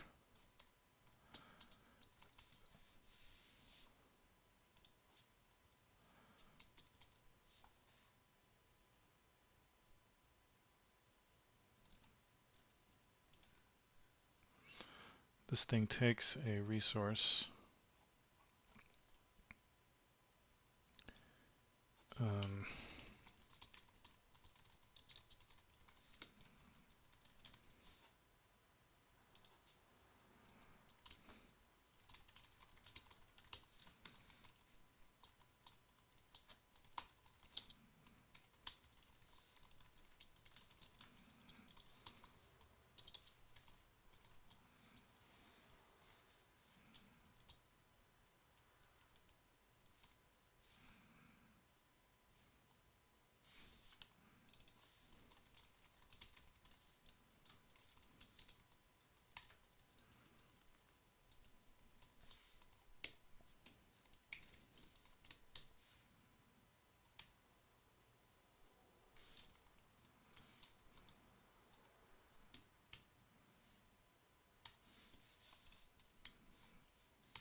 Oh yeah, I'm not setting.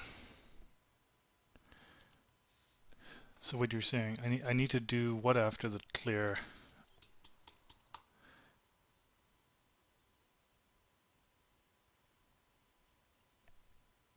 After the clear.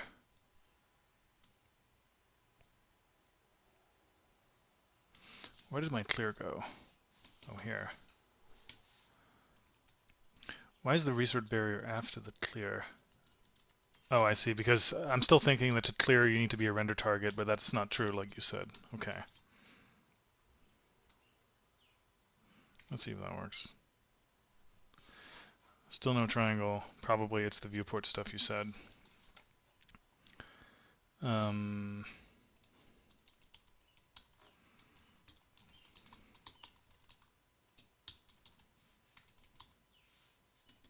oh wait, the viewport is not rasterizer state. That's just in the draw call.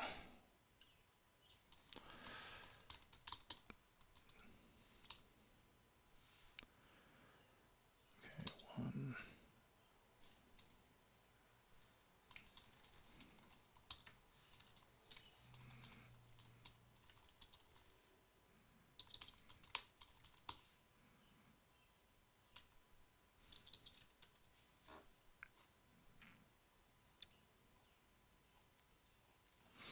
I guess I should just have that stored off somewhere.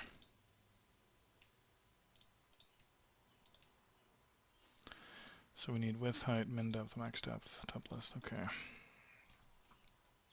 These are all you. Floats.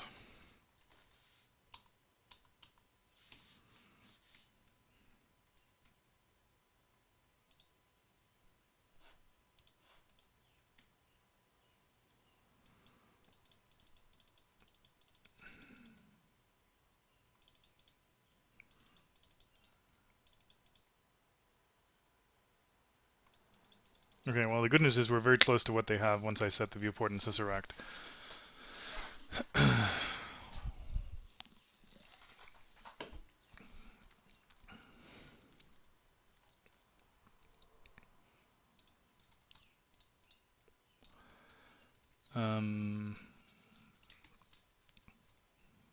Okay. So I'll just set the scissor. Presumably it's the same deal. One scissor.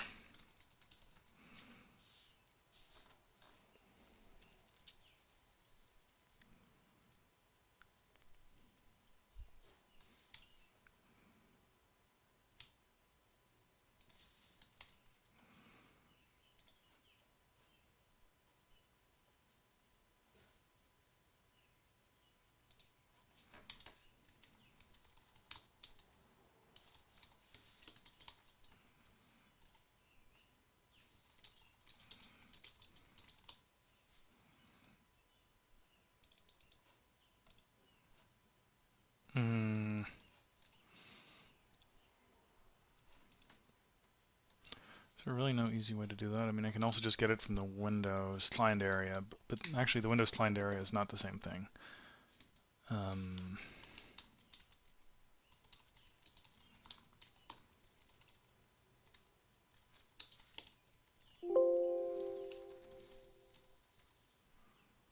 Okay, it's just a plain rect.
Ugh.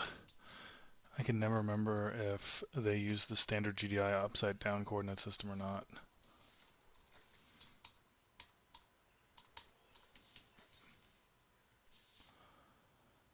Okay, there must be some actual...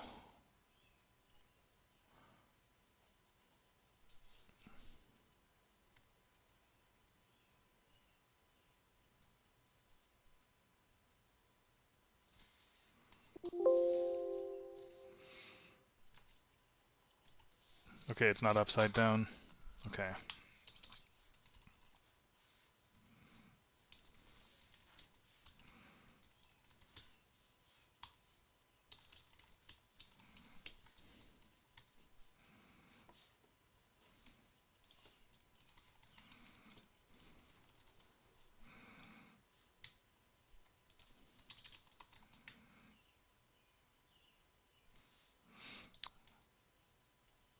Okay.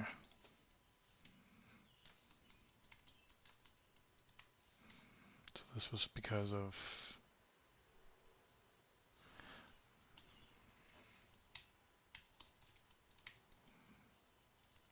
Okay, I'm just confusing myself here.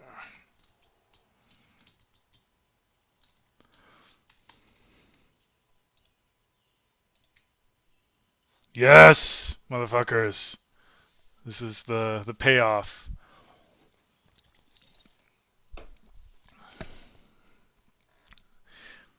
That's it. We're done.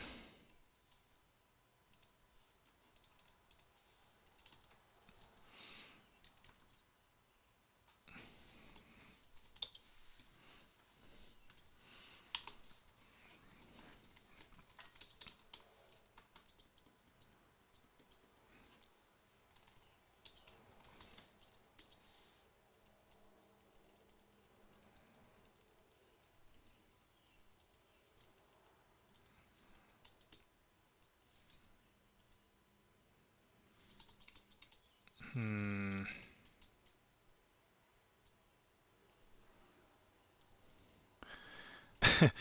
My first impressions are that, I mean, first off, I'm not really a graphics programmer, right? So you shouldn't necessarily trust anything I say about this. But it seems pretty. Well, I haven't even gotten to the air prone parts yet with synchronization, but even this seems extremely verbose. I think is what I'm seeing so far.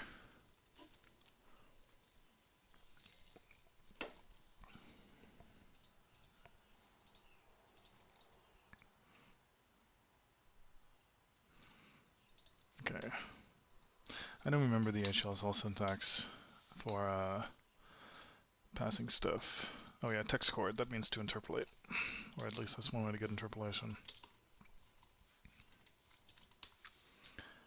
So if I say float for color,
ID. So Fabian says, in D3D 10 and later, you can name the semantics whatever you want. They're all interpolated and they're matched by name. Okay.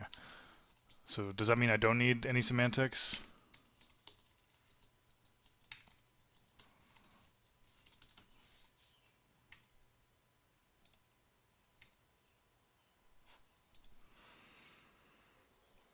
Cannot undeclared identifier. Oh.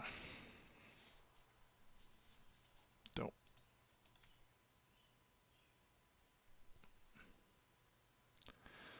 Return value missing semantics.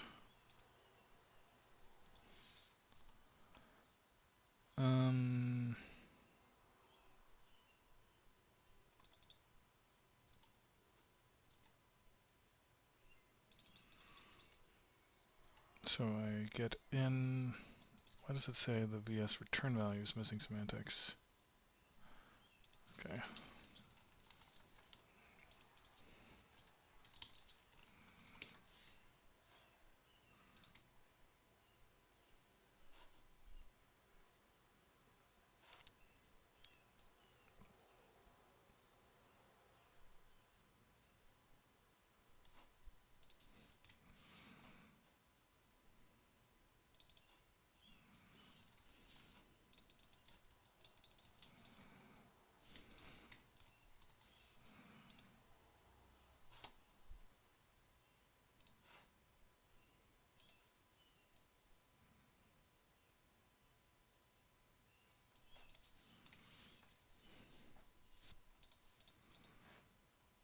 So float 4 here.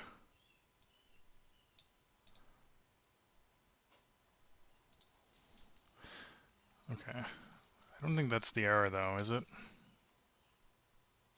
Because I'm writing at SV target rather than...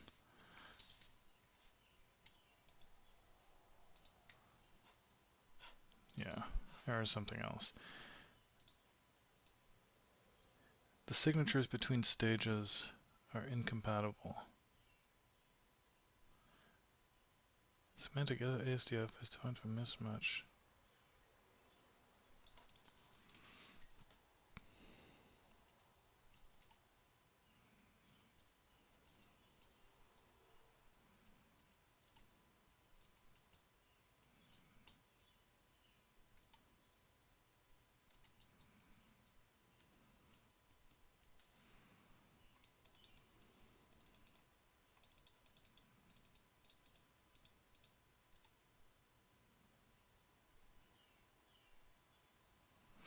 I am not accepting it in the input.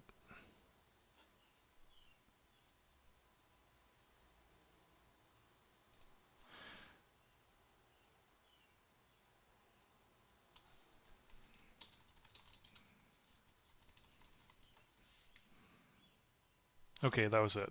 So now we have a rainbow triangle. So that, okay. Man, this is so easy when you have someone just fixing all your mistakes as you make them.